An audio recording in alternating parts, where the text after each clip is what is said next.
ਫਤਿਹ ਸੰਗਤ ਜੀ। ਜੀ ਆਇਆਂ ਨੂੰ, ਜੀ ਆਇਆਂ ਨੂੰ, ਵੈਲਕਮ। ਅੱਜ ਗੁਰੂ ਸਾਹਿਬ ਦੀ ਕਿਰਪਾ ਦੇ ਨਾਲ ਅਸੀਂ ਭਾਈ ਸਾਹਿਬ ਭਾਈ ਗੁਰਦਾਸ ਜੀ, ਉਹਨਾਂ ਦੇ ਜੀਵਨ ਔਰ ਉਹਨਾਂ ਦੀ ਰਚਨਾਵਾਂ ਜਿਹੜੀਆਂ ਨੇ ਉਹਦੇ 'ਤੇ ਵਿਚਾਰਾਂ ਕਰਾਂਗੇ। ਸੋ ਭਾਈ ਸਾਹਿਬ ਭਾਈ ਗੁਰਦਾਸ ਜੀ ਕੋਈ ਛੋਟੀ ਮੋਟੀ ਪਰਸਨੈਲਿਟੀ ਨਹੀਂ ਨੇ, ਅਭੇਦ ਸਿੱਖ ਨੇ, ਗੁਰਸਿੱਖ, ਗੁਰੂ ਮਹਾਰਾਜ ਦੇ ਚਰਨਾਂ ਦੇ ਅਭੇਦ ਗੁਰਸਿੱਖ, ਪਾਰ ਬ੍ਰਹਮ ਪਰਮਾਤਮਾ ਨੂੰ ਹਿਰਦੇ ਵਿੱਚ ਵਸਾਉਣ ਵਾਲੇ ਸਿੱਖ, ਗੁਰੂ ਦੇ ਬਚਨ ਕਮਾਉਣ ਵਾਲੇ ਸਿੱਖ। ਔਰ ਗੋਇੰਦਵਾਲ ਸਾਹਿਬ ਵਿਖੇ ਜਨਮ ਹੋਇਆ ਸੀ ਭਾਈ ਸਾਹਿਬ ਭਾਈ ਗੁਰਦਾਸ ਜੀ ਦਾ। ਗੁਰੂ ਅਮਰਦਾਸ ਜੀ ਮਹਾਰਾਜ ਦੇ ਰਿਸ਼ਤੇ ਵਿੱਚ ਭਤੀਜੇ ਲੱਗਦੇ ਸਨ, ਮਤਲਬ ਕਿ ਉਹਨਾਂ ਦੇ ਭਰਾ ਦੇ ਪੁੱਤਰ। ਇਹਨਾਂ ਦੇ ਪਿਤਾ ਜੀ ਦਾ ਨਾਮ ਈਸ਼ਰ ਦਾਸ ਜੀ, ਤੇ 3 ਸਾਲਾਂ ਦੇ ਸੀਗੇ ਭਾਈ ਸਾਹਿਬ ਭਾਈ ਗੁਰਦਾਸ ਜੀ ਜਦੋਂ ਉਹਨਾਂ ਦੇ ਮਾਤਾ ਜੀ ਅਕਾਲ ਪੁਰਖ ਦੇ ਚਰਨਾਂ ਵਿੱਚ ਜਾ ਬਰਾਜੇ। ਜਦੋਂ 12 ਸਾਲਾਂ ਦੇ ਹੋਏ ਉਦੋਂ ਧੰਨ ਸ਼੍ਰੀ ਗੁਰੂ ਅਮਰਦਾਸ ਜੀ ਮਹਾਰਾਜ ਨੇ ਇਹਨਾਂ ਨੂੰ ਅਡੋਪਟ ਕਰ ਲਿਆ, ਆਪਣੇ ਕੋਲ ਹੀ ਲੈ ਲਿਆ, ਤੇ ਸਾਰੀ ਜਿਹੜੀ ਵਿੱਦਿਆ ਆ ਹਰ ਤਰ੍ਹਾਂ ਦੀ ਆਪਣੇ ਅੰਡਰ ਸ਼ਾਵਰ, ਆਪਣੀ ਦੇਖ ਰੇਖ 'ਚ ਦਿੱਤੀ। ਗੁਰਮਤ ਦੀ ਵਿੱਦਿਆ ਔਰ ਕਿੰਨੀਆਂ ਭਾਸ਼ਾਵਾਂ ਦਾ ਭਾਈ ਸਾਹਿਬ ਭਾਈ ਗੁਰਦਾਸ ਜੀ ਨੂੰ ਜਿਹੜੀ ਆ ਨੌਲੇਜ ਕਰਵਾਈ ਗੁਰੂ ਮਹਾਰਾਜ ਨੇ ਵਿਦਵਾਨਾਂ ਤੋਂ। ਪੰਜਾਬੀ, ਹਿੰਦੀ, ਬ੍ਰਿਜ, ਸੰਸਕ੍ਰਿਤ, ਇਹ ਸਾਰੀਆਂ ਭਾਸ਼ਾਵਾਂ ਦੀ। ਔਰ ਗਹਿਨ ਜਿਹੜਾ ਬਾਣੀ ਦੀਆਂ ਡੂੰਘੀਆਂ ਗਹਿਰਾਈਆਂ ਦੀ ਸਮਝ ਰੱਖਦੇ ਸਨ ਭਾਈ ਸਾਹਿਬ ਭਾਈ ਗੁਰਦਾਸ ਜੀ। ਤੀਸਰੇ ਪਾਤਸ਼ਾਹੀ ਧੰਨ ਸ਼੍ਰੀ ਗੁਰੂ ਅਮਰਦਾਸ ਜੀ, ਚੌਥੇ ਪਾਤਸ਼ਾਹੀ ਧੰਨ ਧੰਨ ਸ਼੍ਰੀ ਗੁਰੂ ਰਾਮਦਾਸ ਜੀ ਮਹਾਰਾਜ, ਪੰਚਮ ਪਾਤਸ਼ਾਹ ਧੰਨ ਧੰਨ ਸ਼੍ਰੀ ਗੁਰੂ ਅਰਜਨ ਦੇਵ ਜੀ ਮਹਾਰਾਜ, ਔਰ ਛੇਵੇਂ ਪਾਤਸ਼ਾਹੀ ਮੇਰੇ ਪੀਰ ਦੇ ਮਾਲਕ ਸਾਹਿਬ ਧੰਨ ਧੰਨ ਸ਼੍ਰੀ ਗੁਰੂ ਹਰਗੋਬਿੰਦ ਸਾਹਿਬ ਜੀ ਮਹਾਰਾਜ। 4 ਪਾਤਸ਼ਾਹੀਆਂ ਦੇ ਭਾਈ ਸਾਹਿਬ ਭਾਈ ਗੁਰਦਾਸ ਜੀ ਨੇ ਦਰਸ਼ਨ ਦੀਦਾਰੇ ਵੀ ਕੀਤੇ, ਚਰਨ ਵੀ ਪਰਸੇ, ਸੇਵਾ ਵੀ ਕੀਤੀ, ਔਰ ਗੁਰੂ ਦੇ ਬਚਨ ਵੀ ਕਮਾਏ। ਬੜੇ ਤਤਪਰ ਰਹਿੰਦੇ ਸਨ। ਭਾਈ ਸਾਹਿਬ ਭਾਈ ਗੁਰਦਾਸ ਜੀ ਦੀਆਂ ਅਣਥੱਕ ਸੇਵਾਵਾਂ ਨੇ। ਬਹੁਤ ਸਾਰੀ ਬਾਣੀ ਇਹਨਾਂ ਨੇ ਆਪ ਦੀ ਰਚੀ ਹੈ, ਲੇਕਿਨ ਉਸ ਤੋਂ ਪਹਿਲਾਂ, ਆਪਣੀਆਂ ਰਚਨਾਵਾਂ ਰਚਣ ਤੋਂ ਪਹਿਲਾਂ, ਪੰਚਮ ਪਾਤਸ਼ਾਹ ਧੰਨ ਧੰਨ ਸ਼੍ਰੀ ਗੁਰੂ ਅਰਜਨ ਦੇਵ ਜੀ ਮਹਾਰਾਜ, ਸਤਿਗੁਰਾਂ ਨੇ ਜਦੋਂ 1604 ਈਸਵੀ ਦੇ ਵਿੱਚ ਸ਼੍ਰੀ ਗੁਰੂ ਗ੍ਰੰਥ ਸਾਹਿਬ ਜੀ ਦੀ ਬਾਣੀ ਦੀ ਸੰਪਾਦਨਾ ਕੀਤੀ ਹੈ, ਤਾਂ ਉਹ ਲਿਖਾਰੀ ਦੀ ਸੇਵਾ, ਜਿਹੜੀ ਲਿਖਣ ਦੀ ਸੇਵਾ ਭਾਈ ਸਾਹਿਬ ਭਾਈ ਗੁਰਦਾਸ ਜੀ ਨੂੰ ਮਿਲੀ। ਸੋ ਸਿੱਖ ਧਰਮ ਵਿੱਚ ਇੱਕ ਬੜਾ ਉੱਚਾ ਦਰਜਾ ਹੈ ਭਾਈ ਸਾਹਿਬ ਭਾਈ ਗੁਰਦਾਸ ਜੀ ਦਾ, ਕਿ ਸਭ ਤੋਂ ਪਹਿਲਾਂ ਜਿਹੜੀ ਸ਼੍ਰੀ ਗੁਰੂ ਗ੍ਰੰਥ ਸਾਹਿਬ ਜੀ ਦੀ ਬਾਣੀ ਸਤਿਗੁਰਾਂ ਨੇ ਲਿਖਵਾਈ, ਉਹ ਭਾਈ ਸਾਹਿਬ ਭਾਈ ਗੁਰਦਾਸ ਜੀ ਤੋਂ ਲਿਖਵਾਈ, ਸ਼੍ਰੀ ਗੁਰੂ ਗ੍ਰੰਥ ਸਾਹਿਬ ਜੀ ਦੀ ਬਾਣੀ। ਉਹ ਬਾਣੀ ਲਿਖਦਿਆਂ ਲਿਖਦਿਆਂ ਉਹਦੇ ਇੰਨੇ ਡੂੰਘੇ ਭਾਵ ਅਰਥਾਂ ਦੀ ਸਮਝ ਪਈ ਭਾਈ ਸਾਹਿਬ ਭਾਈ ਗੁਰਦਾਸ ਜੀ ਨੂੰ। ਫਿਰ ਇਹਨਾਂ ਨੇ ਖੁਦ ਵੀ ਆਪਣੀਆਂ ਰਚਨਾਵਾਂ ਕਾਫੀ ਲਿਖੀਆਂ। ਉਹ ਇਤਿਹਾਸਕ ਸਰੋਤਾਂ ਤੋਂ ਪਤਾ ਚੱਲਦਾ ਹੈ ਕਿ ਭਾਈ ਸਾਹਿਬ ਜੀ ਦੀਆਂ 40 ਵਾਰਾਂ ਤੇ ਉਹ 912 ਪੌੜੀਆਂ ਇਹਦੇ ਵਿੱਚ, ਇਹ ਪੰਜਾਬੀ ਵਿੱਚ ਨੇ। 672 ਕਵਿਤ ਅਤੇ 3 ਸਵਈਏ ਬ੍ਰਿਜ ਭਾਸ਼ਾ ਦੇ ਵਿੱਚ ਨੇ। 6 ਛੰਦ ਜਿਹੜੇ 8 ਵਰਸਿਸ ਵਿੱਚ ਨੇ ਉਹ ਸੰਸਕ੍ਰਿਤ ਭਾਸ਼ਾ ਦੇ ਵਿੱਚ ਨੇ। ਸੋ ਭਾਈ ਸਾਹਿਬ ਭਾਈ ਗੁਰਦਾਸ ਜੀ ਨੇ ਕਿੱਥੇ ਕਿੱਥੇ ਗੁਰਮਤ ਦੇ ਪ੍ਰਚਾਰ ਦੀ ਸੇਵਾ ਕੀਤੀ ਹੈ। ਕਾਬਲ, ਕਸ਼ਮੀਰ, ਰਾਜਸਥਾਨ, ਵਾਰਾਣਸੀ, ਕਾਂਚੀ, ਆਗਰਾ ਔਰ ਸ਼੍ਰੀਲੰਕਾ ਤੱਕ, ਇੰਨੀ ਦੂਰ ਦਰੇਡੇ ਤੱਕ ਸਤਿਗੁਰ ਜੀ ਆਪਣੇ ਇੰਨੇ ਪਿਆਰੇ ਭਾਈ ਸਾਹਿਬ ਭਾਈ ਗੁਰਦਾਸ ਜੀ ਨੂੰ, ਅਨੰਨ ਸਿੱਖ ਨੂੰ, ਇਹਨਾਂ ਨੂੰ ਸਿੱਖੀ ਦੇ ਪ੍ਰਚਾਰ ਦੀ, ਗੁਰਮਤ ਦੇ ਪ੍ਰਚਾਰ ਦੀ ਸੇਵਾ ਲਈ ਭੇਜਦੇ ਸਨ। ਆਗਰੇ, ਕਾਸ਼ੀ, ਵਾਰਾਣਸੀ, ਇੱਥੇ ਅੱਜ ਵੀ ਜਿਹੜੇ ਸਿੱਖੀ ਚੱਲ ਰਹੀ ਹੈ, ਉਹ ਭਾਈ ਸਾਹਿਬ ਭਾਈ ਗੁਰਦਾਸ ਜੀ ਉੱਥੇ ਬੀਜ ਪਾ ਕੇ ਆਏ ਸੀ ਸਿੱਖੀ ਦੇ। ਸੋ ਭਾਈ ਸਾਹਿਬ ਜੀ ਦਾ ਜੀਵਨ ਬਹੁਤ ਮਹਾਨ ਹੈ। ਇਹਨਾਂ ਦੀਆਂ ਬਾਣੀ ਜਿਹੜੀ ਇਹਨਾਂ ਦੀ ਰਚਨਾ ਭਾਈ ਸਾਹਿਬ ਜੀ ਦੀ, ਇਹਨਾਂ ਦੀਆਂ ਰਚਨਾਵਾਂ ਬਾਣੀ ਨੂੰ ਪੰਚਮ ਪਾਤਸ਼ਾਹ ਧੰਨ ਧੰਨ ਸ਼੍ਰੀ ਗੁਰੂ ਅਰਜਨ ਦੇਵ ਜੀ ਮਹਾਰਾਜ ਨੇ ਕਿਹਾ ਸੀ ਕਿ ਭਾਈ ਸਾਹਿਬ ਜੀ, ਤੁਹਾਡੀ ਜਿਹੜੀ ਬਾਣੀ ਹੈ ਨਾ, ਤੁਹਾਡੀਆਂ ਜਿਹੜੀਆਂ ਰਚਨਾਵਾਂ ਨੇ, ਇਹ ਸ਼੍ਰੀ ਗੁਰੂ ਗ੍ਰੰਥ ਸਾਹਿਬ ਦੇ ਗੁੱਝੇ ਭੇਦ ਜਿਹੜੇ ਖੋਲ੍ਹਦੀਆਂ ਨੇ। ਸੋ ਇਹਨਾਂ ਦੀ ਬਾਣੀ ਨੂੰ ਕੁੰਜੀ ਦਾ ਦਰਜਾ, ਇਹਨਾਂ ਦੀਆਂ ਰਚਨਾਵਾਂ ਨੂੰ ਕੁੰਜੀ ਦਾ ਦਰਜਾ ਦਿੱਤਾ ਪੰਚਮ ਪਾਤਸ਼ਾਹ ਧੰਨ ਧੰਨ ਸ਼੍ਰੀ ਗੁਰੂ ਅਰਜਨ ਦੇਵ ਜੀ ਮਹਾਰਾਜ ਨੇ। ਕੁੰਜੀ ਮਤਲਬ ਹੁੰਦੀ ਕੋਈ ਚੀਜ਼ ਲੌਕ ਹੋਵੇ, ਤਾਲਾ ਲੱਗਿਆ ਹੋਵੇ, ਤਾਂ ਕੀ ਜਿਹੜੀ ਕੁੰਜੀ ਆ ਉਹ ਤਾਲਾ ਖੋਲ੍ਹ ਦਿੰਦੀ ਹੈ। ਸੋ ਇਵੇਂ ਹੀ ਬਹੁਤ ਸਾਰੇ ਸ਼੍ਰੀ ਗੁਰੂ ਗ੍ਰੰਥ ਸਾਹਿਬ ਵਿੱਚ ਇਸ਼ਾਰੇ ਮਾਤਰ ਗੱਲਾਂ ਸਤਿਗੁਰਾਂ ਨੇ ਕੀਤੀਆਂ ਨੇ। ਉਹ ਭਾਈ ਸਾਹਿਬ ਜੀ ਦੀਆਂ ਜਦੋਂ ਵਾਰਾਂ, ਰਚਨਾਵਾਂ, ਕਵਿਤ, ਸਵਈਏ ਪੜ੍ਹਦੇ ਆ, ਤਾਂ ਉਹਦੇ ਵਿੱਚ ਉਹ ਭੇਦ ਖੁੱਲ੍ਹਦੇ ਨੇ। ਜਿਵੇਂ ਸ਼੍ਰੀ ਗੁਰੂ ਗ੍ਰੰਥ ਸਾਹਿਬ ਦੇ ਵਿੱਚ ਹੈ ਕਿ ਹਰ ਕੋ ਨਾਮ ਸਦਾ ਸੁਖਦਾਈ, ਜਾ ਕੋ ਸਿਮਰ ਅਜਾਮਿਲ ਉਦਰਿਓ ਗਨ ਕਾਹੂ ਗਤ ਪਾਈ। ਸੋ ਕਿਵੇਂ ਅਜਾਮਲ ਦਾ ਉਧਾਰ ਹੋਇਆ? ਅਜਾਮਲ ਨੇ ਕੀ ਮਾੜੇ ਕਰਮ ਕੀਤੇ ਸੀ? ਉਹਦਾ ਉਧਾਰ ਕਿਵੇਂ ਹੋਇਆ? ਇਹਦੀ ਖੁੱਲ੍ਹ ਕੇ ਡਿਟੇਲ ਭਾਈ ਸਾਹਿਬ ਜੀ ਨੇ ਆਪਣੀਆਂ 12 ਰਚਨਾਵਾਂ ਵਿੱਚ ਲਿਖ ਦਿੱਤੀ, ਉਹਦਾ ਪੂਰਾ ਇਤਿਹਾਸ। ਸੋ ਗਨਕਾ ਕੌਣ ਹੋਈ? ਉਹਦਾ ਉਧਾਰ ਕਿਵੇਂ ਹੋਇਆ? ਕੀ ਉਹ ਪਾਪ ਕਰਮ ਕਰਦੀ ਸੀਗੀ? ਉਹਦਾ ਵੀ ਭਾਈ ਸਾਹਿਬ ਜੀ ਦੀਆਂ 12 ਰਚਨਾਵਾਂ ਵਿੱਚੋਂ ਜ਼ਿਕਰ ਮਿਲੇਗਾ। ਇਵੇਂ ਬਹੁਤ ਸਾਰੇ ਜਿਹੜੇ ਸ਼੍ਰੀ ਗੁਰੂ ਗ੍ਰੰਥ ਸਾਹਿਬ ਵਿੱਚ ਸਿਰਫ ਇਸ਼ਾਰੇ ਹੀ ਕੀਤੇ ਗਏ ਨੇ। ਸੋ ਰਾਜਾ ਜਨਕ ਬਾਰੇ ਇਸ਼ਾਰਾ ਹੈ, ਲੇਕਿਨ ਭਾਈ ਸਾਹਿਬ ਭਾਈ ਗੁਰਦਾਸ ਜੀ ਨੇ ਉਹਨਾਂ ਦਾ ਦੱਸ ਦਿੱਤਾ ਵੀ ਉਹਨਾਂ ਦਾ ਜੀਵਨ ਕਿਹੋ ਜਿਹਾ ਸੀ, ਕਿਵੇਂ ਉਹਨਾਂ ਨੇ ਨਰਕਾਂ ਦਾ ਵੀ ਉਧਾਰ ਕਰ ਦਿੱਤਾ। ਸੋ ਇਵੇਂ ਵਿਦਵਾਨ ਕਹਿੰਦੇ ਨੇ, ਆਪਣੇ ਪੁਰਾਤਨ ਵਿਦਵਾਨਾਂ ਦੀ ਇੱਕ ਰਾਏ ਹੈ, ਮੱਤ ਇਹ ਹੈ ਕਿ ਜਦੋਂ ਵੀ ਸਾਨੂੰ ਵਿੱਦਿਆ ਦਿੱਤੀ ਜਾਂਦੀ ਸੀ ਸ਼੍ਰੀ ਗੁਰੂ ਗ੍ਰੰਥ ਸਾਹਿਬ ਜੀ ਦੀ, ਉਸ ਤੋਂ ਪਹਿਲਾਂ ਕਹਿੰਦੇ ਸਾਨੂੰ ਸਿਖਾਉਣ ਵਾਲੇ ਜਿਹੜੇ ਵਿਦਵਾਨ ਸਨ, ਉਹ ਕਹਿੰਦੇ ਸਨ ਪਹਿਲਾਂ ਸਾਨੂੰ ਉਹ ਭਾਈ ਗੁਰਦਾਸ ਜੀ ਦੀਆਂ 12 ਰਚਨਾਵਾਂ ਦੀ ਜਿਹੜੀ ਜਾਣਕਾਰੀ ਦਿੰਦੇ ਸਨ, ਤਾਂ ਕਿ ਇਹ ਜਦੋਂ ਪਤਾ ਹੋਏਗਾ, ਕੁੰਜੀ ਹੱਥ ਵਿੱਚ ਹੋਵੇਗੀ, ਫਿਰ ਜਦੋਂ ਸ਼੍ਰੀ ਗੁਰੂ ਗ੍ਰੰਥ ਸਾਹਿਬ ਜੀ ਦੀ ਬਾਣੀ ਦੀ ਉਹਨਾਂ ਨੇ ਸਮਝ ਰੱਖਣੀ ਆ, ਤਾਂ ਉਹਨਾਂ ਨੂੰ ਪਤਾ ਚੱਲ ਜਾਊਗਾ ਭਾਈ ਸਾਹਿਬ ਜੀ ਨੇ ਇਸ ਗੱਲ ਨੂੰ ਕਿਵੇਂ ਖੋਲ੍ਹ ਕੇ ਦੱਸਿਆ ਹੈ। ਸੋ ਇੰਨਾ ਭਾਈ ਸਾਹਿਬ ਭਾਈ ਗੁਰਦਾਸ ਜੀ ਦਾ ਜਿਹੜਾ ਮਹਾਨ ਦਰਜਾ ਆ ਸਿੱਖ ਧਰਮ ਦੇ ਵਿੱਚ, ਇਹ ਤੱਤ ਬੀਤੇ ਜਿਹੜੇ ਮਹਾਨ ਗੁਰਸਿੱਖ ਹੋਏ ਨੇ ਭਾਈ ਸਾਹਿਬ ਭਾਈ ਗੁਰਦਾਸ ਜੀ, ਅਨੰਨ ਸੇਵਾ ਕੀਤੀ ਗੁਰੂ ਘਰ ਵਿੱਚ, ਅਨੰਨ ਪ੍ਰਚਾਰ ਕੀਤੇ ਨੇ। ਔਰ ਜਦੋਂ ਕੋ ਭੀੜਾਂ ਔਕੜਾਂ ਵੀ ਬੜੀਆਂ, ਭਾਈ ਗੁਰਦਾਸ ਜੀ ਉਦੋਂ ਵੀ ਜਿਹੜਾ ਆ ਆਪਣਾ ਸੀਨਾ ਤਾਣ ਕੇ ਔਕੜਾਂ ਦਾ ਮੁਕਾਬਲਾ ਕਰਨ ਦੇ ਲਈ ਵੀ ਖੜੇ ਰਹੇ। ਜਿਵੇਂ ਕਿ ਜਦੋਂ ਪੰਚਮ ਪਾਤਸ਼ਾਹ ਧੰਨ ਧੰਨ ਸ੍ਰੀ ਗੁਰੂ ਅਰਜਨ ਦੇਵ ਜੀ ਮਹਾਰਾਜ ਨੂੰ ਗੁਰਤਾ ਗੱਦੀ ਮਿਲੀ, ਤੋ ਬਾਬਾ ਪ੍ਰਿਥਵੀ ਚੰਦ ਜਿਹੜੇ ਉਹ ਈਰਸ਼ਾ ਕਰਦੇ ਸਨ ਤੇ ਬਹੁਤ ਸਾਰੀਆਂ ਮੁਸੀਬਤਾਂ ਵੀ ਖੜੀਆਂ ਕੀਤੀਆਂ। ਸੰਗਤਾਂ ਜਿਹੜੀਆਂ ਰਸਦਾ ਵਸਦਾ ਲੈ ਕੇ ਆਉਂਦੀਆਂ ਸਨ, ਉਹ ਬਾਬਾ ਪ੍ਰਿਥਵੀ ਚੰਦ ਦੇ ਜਿਹੜੇ ਸੇਵਾਦਾਰ ਸੀ, ਉਹ ਉਹਨਾਂ ਦੇ ਉੱਧਰ ਲੈ ਜਾਂਦੇ ਸਨ ਡੇਰੇ ਵੱਲ, ਔਰ ਗੁਰੂ ਅਰਜਨ ਦੇਵ ਜੀ ਵੱਲ ਨੂੰ ਸੰਗਤਾਂ ਨੂੰ ਲੰਗਰ ਛਕਣ ਲਈ ਭੇਜ ਦਿੱਤਾ ਜਾਂਦਾ ਸੀ। ਸੋ ਗੁਰੂ ਅਰਜਨ ਦੇਵ ਜੀ ਬੜੇ ਸ਼ਾਂਤ ਸੁਭਾਅ ਦੇ ਸਨ, ਸ਼ੁਰੂ ਤੋਂ ਹੀ ਆਪਣਾ ਭਜਨ ਸਿਮਰਨ ਬੰਦਗੀ ਸੰਗਤਾਂ ਦੀ ਸੇਵਾ ਤਾਂ ਕਰ ਰਹੇ ਸਨ, ਲੇਕਿਨ ਹੁਣ ਲੰਗਰ ਤਾਂ ਜਿਹੜੇ ਹਮੇਸ਼ਾ ਹੀ ਸੰਗਤਾਂ ਹੀ ਸਹਿਯੋਗ ਪਾਉਂਦੀਆਂ ਤਦ ਚੱਲਦੇ ਆ। ਗੁਰੂ ਘਰ ਦੇ ਸਾਰੇ ਹੀ ਜਿਹੜੇ ਕਾਰਜ ਨੇ ਉਹ ਗੁਰੂ ਮਹਾਰਾਜ ਨੇ ਇਵੇਂ ਹੀ ਸਬੱਬ ਬਣਾਇਆ, ਸੰਗਤਾਂ ਸਹਿਯੋਗ ਦਿੰਦੀਆਂ ਨੇ ਤੇ ਉਹ ਕਾਰਜ ਚੱਲਦੇ ਨੇ। ਤੋ ਰਸਦਾਂ ਵਸਦਾਂ ਵੀ ਆਉਂਦੀਆਂ, ਸੰਗਤਾਂ ਲੈ ਕੇ ਆਉਂਦੀਆਂ, ਧਨ ਦਾ ਸਹਿਯੋਗ ਦਿੰਦੀਆਂ, ਤਾਂ ਲੰਗਰ ਚੱਲਦੇ ਨੇ ਗੁਰਦੁਆਰਿਆਂ ਦੇ ਵਿੱਚ। ਸੋ ਹੁਣ ਜਦੋਂ ਉੱਥੇ ਸੰਗਤਾਂ ਦੀਆਂ ਰਸਦਾਂ ਵਸਦਾਂ ਨਹੀਂ ਆ ਰਹੀਆਂ, ਚੜਾਵੇ ਨਹੀਂ ਆ ਰਹੇ, ਤਾਂ ਫਿਰ ਲੰਗਰ ਜਿਹੜਾ ਮਸਤਾਨਾ ਹੋਣਾ ਸ਼ੁਰੂ ਹੋ ਗਿਆ। ਭਾਈ ਸਾਹਿਬ ਭਾਈ ਗੁਰਦਾਸ ਜੀ ਉਹਨਾਂ ਦੇ ਨਾਲ ਪ੍ਰਚਾਰ ਦੀ ਸੇਵਾ ਤੇ ਗਏ ਹੋਏ ਸਨ। ਜਦੋਂ ਵਾਪਸ ਆਏ ਸੇਵਾ ਕਰਕੇ, ਤਾਂ ਜਦੋਂ ਲੰਗਰ ਛਕਣ ਲੱਗੇ ਤਾਂ ਉਦੋਂ ਦੇਖਿਆ ਵੀ ਇਹ ਲੰਗਰਾਂ ਦੀਆਂ ਲਹਿਰਾਂ ਵਹਿਰਾਂ ਕਿੱਥੇ ਗਈਆਂ। ਤੋ ਆਪਣੇ ਰਿਸ਼ਤੇ ਵਿੱਚ ਬੀਬੀ ਭਾਨੀ ਜੀ ਜੋ ਨੇ ਨਾ, ਉਹ ਭਾਈ ਸਾਹਿਬ ਭਾਈ ਗੁਰਦਾਸ ਜੀ ਦੇ ਭੈਣ ਲੱਗਦੇ ਨੇ, ਕਿਉਂਕਿ ਅਮਰਦਾਸ ਜੀ ਦੇ ਪੁੱਤਰੀ ਨੇ। ਗੁਰੂ ਅਮਰਦਾਸ ਜੀ ਦੇ ਭਤੀਜੇ ਹੋ ਗਏ ਭਾਈ ਸਾਹਿਬ ਭਾਈ ਗੁਰਦਾਸ ਜੀ, ਬੀਬੀ ਭਾਨੀ ਜੀ ਦੇ ਭਰਾ ਲੱਗੇ, ਔਰ ਧੰਨ ਸ਼੍ਰੀ ਗੁਰੂ ਅਰਜਨ ਦੇਵ ਜੀ ਮਹਾਰਾਜ ਜੀ ਦੇ ਮਾਮਾ ਜੀ ਲੱਗਦੇ ਨੇ ਰਿਸ਼ਤੇ ਵਿੱਚ। ਬੀਬੀ ਭਾਨੀ ਜੀ ਨੂੰ ਆਪਣੇ ਭੈਣ ਨੂੰ ਪੁੱਛਿਆ ਵੀ ਆਹ ਗੁਰੂ ਕੇ ਲੰਗਰਾਂ ਦਾ ਕੀ ਹਾਲ ਹੈ, ਆਹ ਲੰਗਰ ਗੁਰੂ ਕੇ। ਬੀਬੀ ਭਾਨੀ ਜੀ ਨੇ ਫਿਰ ਸਾਰੀ ਗੱਲ ਦੱਸੀ ਵੀ ਜਦੋਂ ਸੰਗਤਾਂ ਦੀਆਂ ਰਸਦਾ ਵਸਦਾ ਚੜਾਵਾ ਹੀ ਨਹੀਂ ਇੱਧਰ ਆ ਰਿਹਾ, ਫਿਰ ਲੰਗਰ ਤਾਂ ਇਵੇਂ ਮਸਤਾਨੇ ਹੋਣੇ ਨੇ। ਫਿਰ ਭਾਈ ਸਾਹਿਬ ਭਾਈ ਗੁਰਦਾਸ ਜੀ ਉਹ ਬਾਬਾ ਬੁੱਢਾ ਜੀ ਨੂੰ ਵੀ ਬੁਲਾਇਆ, ਤਾਂ ਫਿਰ ਰਾਹਾਂ ਦੇ ਵਿੱਚ ਸਿੱਖਾਂ ਨੂੰ ਲੈ ਕੇ ਖੜ ਗਏ, ਜਿਹੜੀਆਂ ਸੰਗਤਾਂ ਆਉਂਦੀਆਂ ਸਨ ਉਹਨਾਂ ਨੂੰ ਦੱਸਿਆ ਭਾਈ ਗੁਰਤਾ ਗੱਦੀ ਗੁਰੂ ਦੀ ਜੋਤ ਪੰਚਮ ਪਾਤਸ਼ਾਹ ਧੰਨ ਧੰਨ ਸ੍ਰੀ ਗੁਰੂ ਅਰਜਨ ਦੇਵ ਜੀ ਮਹਾਰਾਜ ਦੇ ਵਿੱਚ ਆ, ਬਾਬਾ ਪ੍ਰਿਥਵੀ ਚੰਦ ਦੇ ਵਿੱਚ ਨਹੀਂ। ਸੋ ਉਹ ਵੀ ਜਿਹੜੀ ਸਿੱਖਾਂ ਨੂੰ ਸਹੀ ਗੁਰੂ ਦੇ ਨਾਲ ਸੰਗਤਾਂ ਨੂੰ ਜੋੜਿਆ ਭਾਈ ਸਾਹਿਬ ਭਾਈ ਗੁਰਦਾਸ ਜੀ ਨੇ।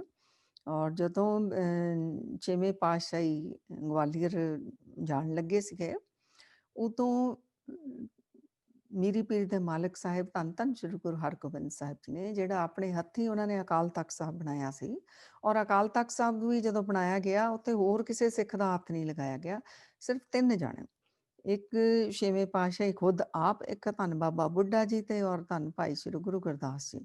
ਇਹਨਾਂ ਤਿੰਨਾਂ ਦੇ ਕਰ ਕਮਲਾਂ ਦੇ ਨਾਲ ਅਕਾਲ ਤਖ਼ਤ ਸਾਹਿਬ ਦੀ ਸਿਰਜਣਾ ਹੋਈ। ਜਦੋਂ ਮਹਾਰਾਜ ਜੀ ਗਵਾਲੀਅਰ ਜਾਣ ਲੱਗੇ, ਉਦੋਂ ਬਾਬਾ ਬੁੱਢਾ ਜੀ ਨੂੰ ਹਰਿਮੰਦਰ ਸਾਹਿਬ ਦੀ ਸੇਵਾ ਸੌਂਪ ਕੇ ਗਏ, ਔਰ ਭਾਈ ਸਾਹਿਬ ਭਾਈ ਗੁਰਦਾਸ ਜੀ ਨੂੰ ਅਕਾਲ ਤਖ਼ਤ ਸਾਹਿਬ ਦੇ ਪਹਿਲੇ ਜਥੇਦਾਰ ਸੇਵਾ ਭਾਈ ਸਾਹਿਬ ਭਾਈ ਗੁਰਦਾਸ ਜੀ ਨੂੰ ਮਿਲੀ। ਸੋ ਅਨੰਨ ਸੇਵਾਵਾਂ ਗੁਰੂ ਘਰ ਦੀਆਂ ਭਾਈ ਸਾਹਿਬ ਭਾਈ ਗੁਰਦਾਸ ਜੀ ਨੇ ਕੀਤੀਆਂ, ਅਨੰਨ ਆਪਣੀਆਂ 12 ਰਚਨਾਵਾਂ ਲਿਖੀਆਂ। ਤੇ ਜੇ ਕਿਤੇ ਕੋਈ ਅੰਦਰ ਕਮੀ ਸੀ ਤਾਂ ਉਹ ਗੁਰੂ ਮਹਾਰਾਜ ਜੀ ਹਰ ਤਰ੍ਹਾਂ ਭਾਈ ਸਾਹਿਬ ਭਾਈ ਗੁਰਦਾਸ ਜੀ ਦੀ ਦੂਰ ਕੀਤੀ। ਜਿਵੇਂ ਇੱਕ ਵਾਰ ਭਾਈ ਸਾਹਿਬ ਜੀ ਨੇ ਆਪਣੀ ਲਿਖੀ ਹੋਈ ਵਾਰ 6ਵੇਂ ਪਾਤਸ਼ਾਹ ਨੂੰ ਸਿੱਖ ਆਪਣਾ ਸਾਰੇ ਸੁਣਾਉਂਦੇ ਸਨ ਰਚਨਾਵਾਂ, ਤੇ ਭਾਈ ਸਾਹਿਬ ਜੀ ਵੀ ਸੁਣਾ ਰਹੇ ਸਨ।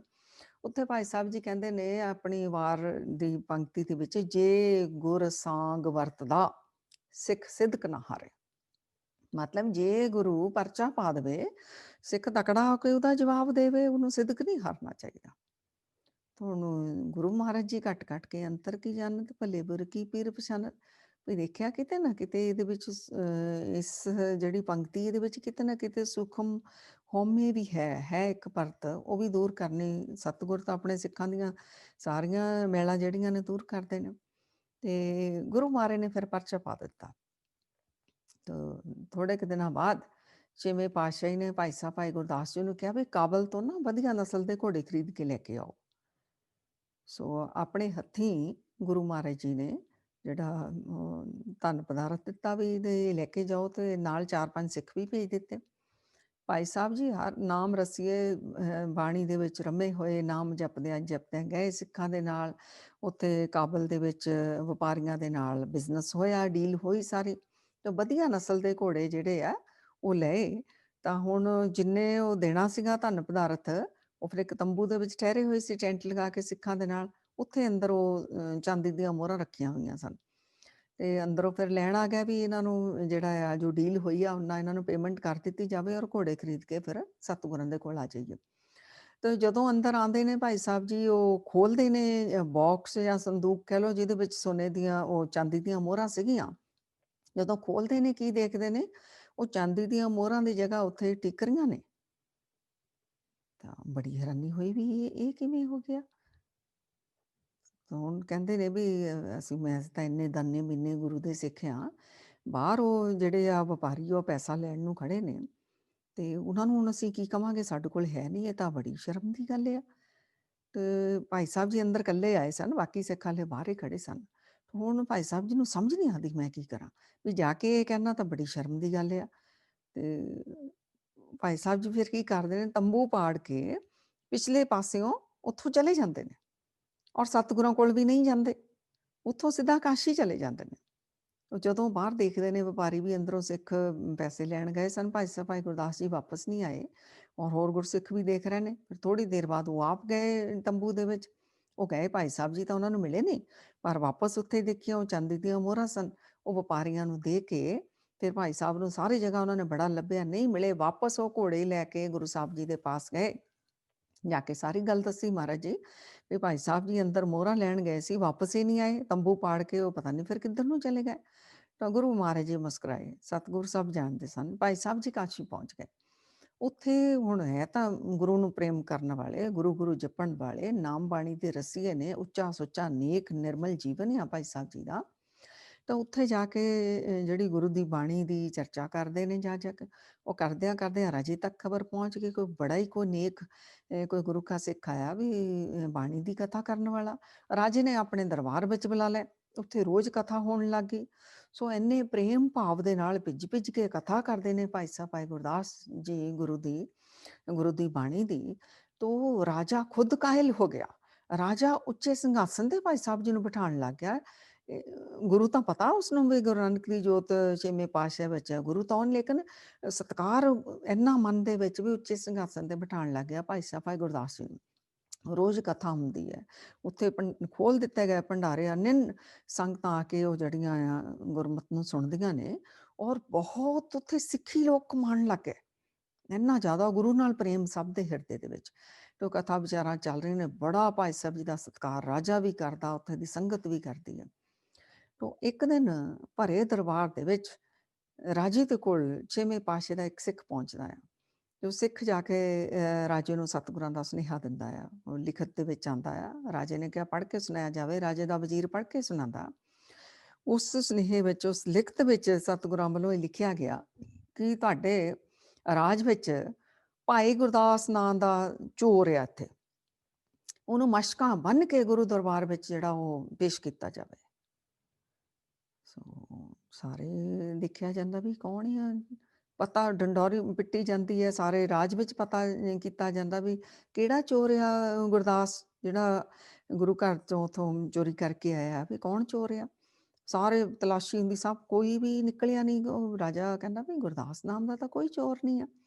ਤਾਂ ਦਰਬਾਰ ਵਿੱਚ ਫਿਰ ਭਾਲ ਤੋਂ ਬਾਅਦ ਭਾਈ ਗੁਰਦਾਸ ਜੀ ਉੱਥੇ ਹੀ ਬੈਠੇ ਨੇ। ਜਦੋਂ ਰਾਜੇ ਨੇ ਸਾਰੇ ਪਤਾ ਕਰਾ ਲਏ ਵੀ ਕੋਈ ਚੋਰ ਨਹੀਂ, ਤਾਂ ਭਾਈ ਗੁਰਦਾਸ ਜੀ ਨੇਤਰਾਂ ਵਿੱਚੋਂ ਜਲ ਵਹਿ ਰਿਹਾ, ਉੱਠ ਕੇ ਆਪ ਖੜ ਗਏ ਜਿਹੜੇ ਉੱਚੇ ਸਿੰਘਾਸਣ ਤੇ ਰਾਜੇ ਨੇ ਬਿਠਾਇਆ ਸੀ ਔਰ ਕਿਹਾ ਮੈਂ ਆ ਗੁਰੂ ਦਾ ਚੋਰ। ਔਰ ਸਿੱਖ ਨੂੰ ਕਿਹਾ ਮੈਨੂੰ ਮਸ਼ਕਾਂ ਬੰਨ੍ਹ ਕੇ ਗੁਰੂ ਦਰਬਾਰ ਵਿੱਚ ਪੇਸ਼ ਕੀਤਾ ਜਾਵੇ।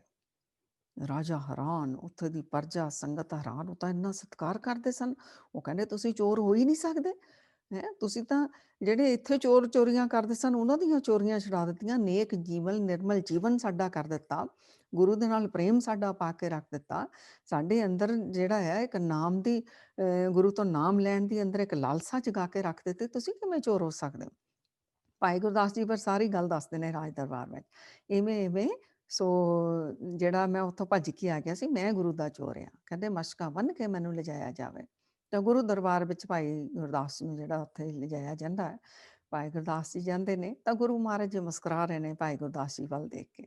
ਤੇ ਮਹਾਰਾਜ ਜੀ ਫਿਰ ਭਾਈ ਗੁਰਦਾਸ ਜੀ ਨੂੰ, ਔਰ ਸੰਗਤ ਜੀ ਹੋਰ ਜਿਹੜੀ ਹੈਰਾਨੀ ਦੀ ਗੱਲ, ਭਾਈ ਗੁਰਦਾਸ ਜੀ ਤਾਂ ਗਏ ਅਨੇਕਾਂ ਜਿਨ੍ਹਾਂ ਨੇ ਸਿੱਖੀ ਧਾਰਨ ਕੀਤੀ ਸੀ ਉਹ ਵੀ ਭਾਈ ਗੁਰਦਾਸ ਜੀ ਦੇ ਪਿੱਛੇ ਪਿੱਛੇ ਨਾਲ ਹੀ ਗਏ।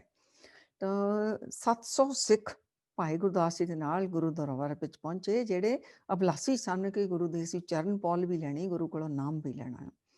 ਤਾਂ ਉੱਥੇ ਗੁਰੂ ਮਹਾਰਾਜ ਜੀ ਫਿਰ ਭਾਈ ਗੁਰਦਾਸ ਜੀ ਨੂੰ ਪੁੱਛਦੇ ਨੇ ਕਿ ਭਾਈ ਗੁਰਦਾਸ ਜੀ, ਜੇ ਗੁਰਸਾਂਗ ਵਰਤਦਾ ਸਿੱਖ ਸਿਦਕ ਨਾ ਹਾਰੇ ਹੈ। ਫਿਰ ਭਾਈ ਗੁਰਦਾਸ ਜੀ ਹੱਥ ਜੋੜ ਕੇ ਕਹਿੰਦੇ ਨੇ, ਨਹੀਂ ਗੁਰੂ ਸਾਹਿਬ ਜੀ, ਜੇ ਗੁਰ ਭਰਮਾਏ ਸਾਂਗ ਕਰ ਕਿਆ ਸਿੱਖ ਵਿਚਾਰਾ, ਜੇ ਗੁਰੂ ਹੀ ਪਰਚਾ ਪਾ ਦੇਵੇ ਫਿਰ ਸਿੱਖ ਕੁਛ ਨਹੀਂ ਕਰ ਸਕਦਾ। ਹੱਥ ਜੋੜ ਦਿੱਤੇ ਮਹਾਰਾਜ ਜੀ, ਫਿਰ ਸਿੱਖ ਦੇ ਵੱਸ ਨਹੀਂ। ਭਾਈ ਸਾਹਿਬ ਜੀ ਨੂੰ ਸਮਝ ਲੱਗ ਗਈ ਵੀ ਗੁਰੂ ਨੇ ਪਰਚਾ ਪਾਇਆ, ਇੱਥੋਂ ਚਾਂਦੀ ਦੀਆਂ ਮੋਹਰਾਂ ਲੈ ਕੇ ਗਏ, ਉੱਥੇ ਠੀਕਰੀਆਂ ਨਿਕਲੀਆਂ, ਇਹ ਸਿੱਖ ਉਹੀ ਪੈਸੇ ਦੇ ਕੇ ਵਾਪਸ ਸਾਰਾ ਕੁਛ ਸਾਰੀ ਡੀਲ ਕਰਕੇ ਆ ਗਏ। ਸੋ ਇਹ ਪਰਚਾ ਸੀ ਗੁਰੂ ਦਾ। ਫਿਰ ਭਾਈ ਗੁਰਦਾਸ ਜੀ ਨੂੰ ਪੁੱਛਿਆ ਗਿਆ ਵੀ ਜੇ ਗੁਰੂ ਪਰਚਾ ਪਾ ਦੇਵੇ ਸਿੱਖ ਕੁਛ ਨਹੀਂ ਕਰ ਸਕਦਾ, ਫਿਰ ਸਿੱਖ ਕਰੇ ਕੀ ਪਰਚੇ ਵਿੱਚੋਂ ਪਾਰ ਹੋਣ ਲਈ? ਇਹ ਸਾਡਾ ਵੀ ਕੁਐਸਚਨ ਹੈ। ਗੁਰੂ ਪਰਚਾ ਪਾ ਦੇਵੇ ਔਰ ਸਾਡੇ ਕੋਲ ਹੱਲ ਨਾ ਹੋਵੇ, ਫਿਰ ਅਸੀਂ ਕੀ ਕਰੀਏ?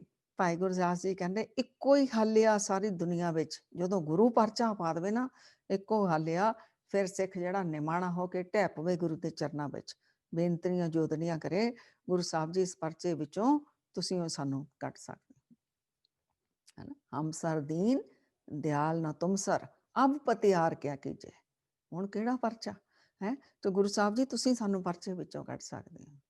ਸੋ ਇਹ ਨਿਮਰਤਾ ਦੇ ਪੁਜਾਰੀ, ਗੁਰੂ ਦੇ ਚਰਨਾਂ ਦੇ ਅਨੰਨ ਸਿੱਖ ਭਾਈ ਸਾਹਿਬ ਭਾਈ ਗੁਰਦਾਸ ਜੀ ਦੀਆਂ ਅਨੇਕ ਸਾਖੀਆਂ ਨੇ। ਸੋ ਅਸੀਂ ਬਹੁਤਾ ਉੱਧਰ ਨੂੰ ਹੁਣ ਨਾ ਜਾਈਏ। ਤੋ ਭਾਈ ਸਾਹਿਬ ਜੀ ਜਦੋਂ ਅੰਤਿਮ ਸਮਾਂ ਆਉਣ ਵਾਲਾ ਸੀ ਨਾ, ਗੁਰੂ ਸਾਹਿਬ ਜੀ 6ਵੇਂ ਪਾਤਸ਼ਾਹ ਕੀਰਤਪੁਰ ਸਾਹਿਬ ਤੋਂ ਆਪ ਚੱਲ ਕੇ ਗਏ ਸਨ ਗੋਇੰਦਵਾਲ ਸਾਹਿਬ ਭਾਈ ਸਾਹਿਬ ਜੀ ਦੇ ਕੋਲ। ਤੋ ਨਾਮ ਬਾਣੀ ਦੇ ਪ੍ਰਵਾਹ ਚੱਲੇ, ਕੀਰਤਨ ਚੱਲੇ, ਤਾਂ ਗੁਰੂ ਸਾਹਿਬ ਨੇ ਬੜੇ ਪ੍ਰੇਮ ਦੇ ਨਾਲ, ਭਾਈ ਸਾਹਿਬ ਜੀ ਦਾ ਬੜਾ ਸਤਿਕਾਰ ਕਰਦੇ ਸਨ ਗੁਰੂ ਸਾਹਿਬ ਜੀ, ਬੜੇ ਪ੍ਰੇਮ ਨਾਲ ਪੁੱਛਿਆ ਕਿ ਭਾਈ ਸਾਹਿਬ ਜੀ ਕੋਈ ਵਚਨ ਤੁਸੀਂ ਕਹਿਣਾ ਚਾਹੁੰਦੇ ਹੋ, ਮਤਲਬ ਆਖਰੀ ਕੋਈ ਵਚਨ ਕੁਛ ਵੀ ਕਹਿਣਾ ਚਾਹੁੰਦੇ ਹੋ?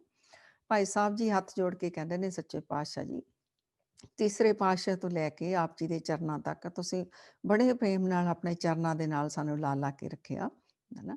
ਤਾਂ ਬੜੀ ਤੁਹਾਡੀ ਕਿਰਪਾ, ਇੱਕ ਸ਼ੁਕਰਾਨਾ ਕਰਦੇ ਨੇ ਗੁਰੂ ਮਹਾਰਾਜ ਜੀ ਦਾ। ਤੇ ਨਾਲ ਫਿਰ ਜਿਹੜੇ ਆਪਣੇ ਬਚਨ ਕਹਿ ਰਹੇ ਨੇ ਕਿ ਅਸੀਂ ਹੁਣ ਚੋਲਾ ਤਿਆਗ ਦੇਣਾ ਸਤਿਗੁਰੂ ਜੀ ਤੁਹਾਡੇ ਚਰਨਾਂ ਵਿੱਚ, ਤੁਹਾਡੀ ਕਿਰਪਾ ਦੇ ਨਾਲ, ਤੇ ਸਾਡਾ ਕੋਈ ਵੀ ਸਥਾਨ ਕੋਈ ਯਾਦਗਾਰ ਨਾ ਬਣਾਈ ਜਾਵੇ, ਬਸ ਗੁਰੂ ਮੇਰੀ ਪੂਜਾ, ਗੁਰੂ ਗੋਬਿੰਦ ਮੇਰੇ ਗੁਰੂ ਦੀ ਪੂਜਾ ਹੋਵੇ, ਮੇਰਾ ਗੁਰੂ ਪੂਜਿਆ ਜਾਵੇ। ਮਹਾਰਾਜ ਜੀ ਸਾਡੀ ਕੋਈ ਯਾਦਗਾਰ ਕੋਈ ਸਥਾਨ ਨਾ ਬਣਾਇਆ ਜਾਵੇ।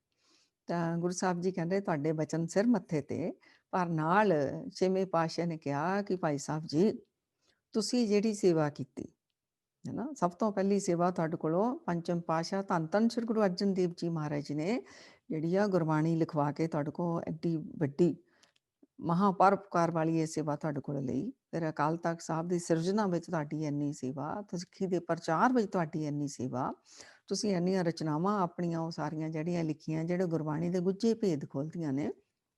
ਕਹਿੰਦੇ ਠੀਕ ਆ, ਤੁਹਾਡੀ ਸੰਸਾਰਿਕ ਤੌਰ ਤੇ ਤਾਂ ਕੋਈ ਯਾਦਗਾਰ ਨਹੀਂ ਬਣਨੀ, ਤੁਸੀਂ ਜੋ ਕਿਹਾ ਉਹ ਬਚਨ ਜਿਹੜੇ ਤੁਹਾਡੇ ਮੰਨੇ ਜਾਣਗੇ, ਪਰ ਸਤਿਗੁਰਾਂ ਨੇ ਕਿਹਾ ਕਿ ਤੁਹਾਡਾ ਨਾਮ ਜਿਹੜਾ ਆ ਉਹ ਹਮੇਸ਼ਾ ਹੀ ਰਹੇਗਾ ਇਸ ਸੰਸਾਰ ਦੇ ਵਿੱਚ। ਨਾਮ ਰਹਿਓ ਸਾਧੂ ਰਹਿਓ ਔਰ ਰਹਿਓ ਗੁਰ ਗੋਬਿੰਦ, ਕੌਣ ਨਾਨਕੇ ਜਗ ਮੈਂ ਕਿਨ ਜਪਿਓ ਗੁਰਮੰਤ।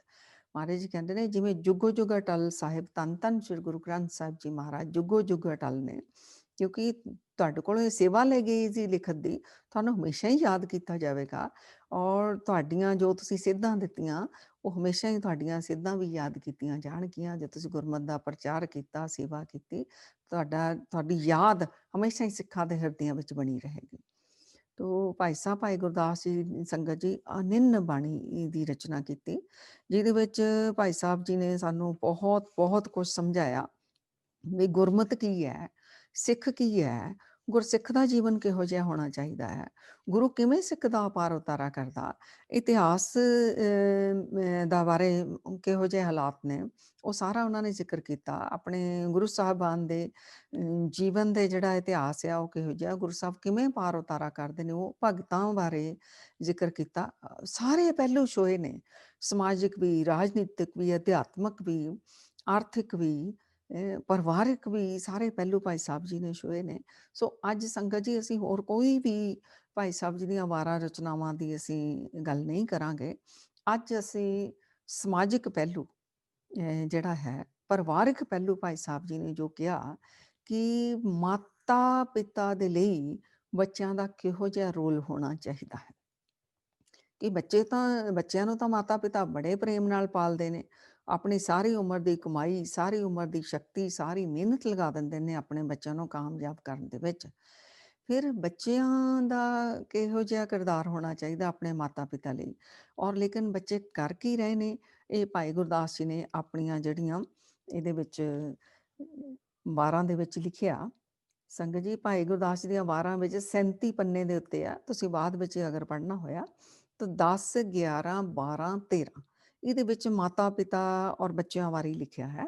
10ਵੀਂ ਵਿੱਚ ਭਾਈ ਸਾਹਿਬ ਜੀ ਮਾਤਾ ਉਪਕਾਰ ਦਾ ਟਾਈਟਲ ਆ, ਇਹਦੇ ਵਿੱਚ ਲਿਖਦੇ ਨੇ ਮਾਤਾ ਪਿਤਾ ਮਿਲ ਨਿਮਿਆ ਆਸਾਵੰਤੀ ਉਦਰ ਮਝਾਰੇ ਰਸ ਕਸ ਖਾਏ ਨੇ ਲੱਜ ਹੋਏ ਸ਼ੌਹ ਸ਼ੌਹ ਧਰਨ ਧਰੇ ਪੱਗ ਧਾਰੇ ਪੇਟ ਵਿੱਚ 10 ਮਾਹ ਰੱਖ ਪੀੜਾ ਖਾਏ ਜਣੇ ਪੁੱਤ ਪਿਆਰੇ ਜਣ ਕੇ ਪਾਲੇ ਕਸ਼ਟ ਕਰ ਖਾਨ ਪਾਨ ਵਿੱਚ ਸੰਜਮ ਸਾਰੇ ਗੁੜਤੀ ਦੇ ਪਿਆਲ ਦੁੱਧ ਘੁੱਟੀ ਵੱਟੀ ਦੇ ਨਿਹਾਰੇ ਸਾਧਨ ਭੋਜਨ ਭੋਖਿਆ ਝੰਡਨ ਮੰਗਨ ਪੜਨ ਚਿਤਾਰੇ ਪਾਂਦੇ ਪਾਸ ਬਹਾਲਿਆ ਖੱਟ ਲੁਟਾਏ ਹੋਏ ਸੁਚਿਆਰੇ ਅਰਣਿਤ ਹੋਏ ਭਾਰ ਉਤਾਰੇ।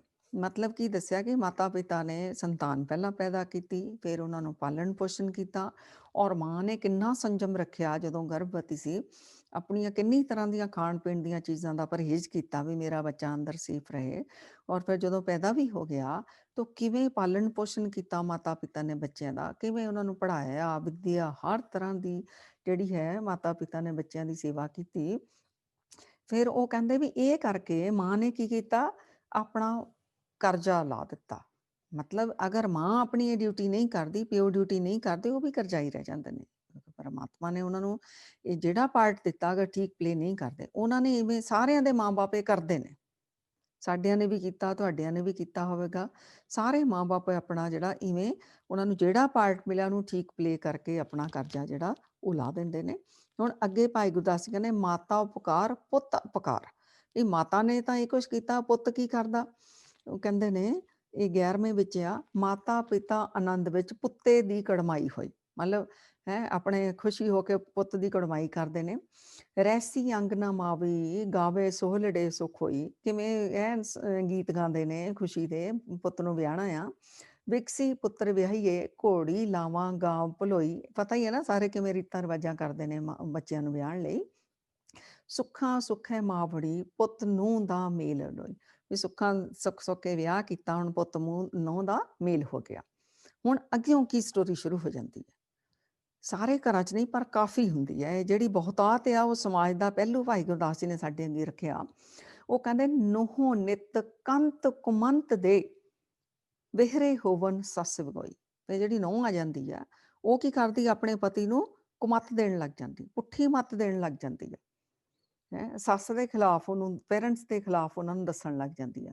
ਲੱਖ ਉਪਕਾਰ ਵਿਸਾਰ ਕੇ ਪੁੱਤ ਕੁਪੁੱਤ ਚੱਕੀ ਉੱਠ ਝੋਈ। ਫਿਰ ਪੁੱਤ ਵੀ ਕੀ ਕਰਦਾ, ਉਹ ਸਾਰੇ ਮਾਂ-ਬਾਪ ਦੇ ਕੀਤੇ ਉਪਕਾਰ ਜਿਹੜਾ ਵਿਸਾਰ ਦਿੰਦਾ, ਉਹਦੇ ਪਿੱਛੇ ਲੱਗ ਜਾਂਦਾ, ਅਲੱਗ ਹੋ ਜਾਂਦਾ, ਛੱਡ ਦਿੰਦਾ ਮਾਂ-ਬਾਪ ਨੂੰ।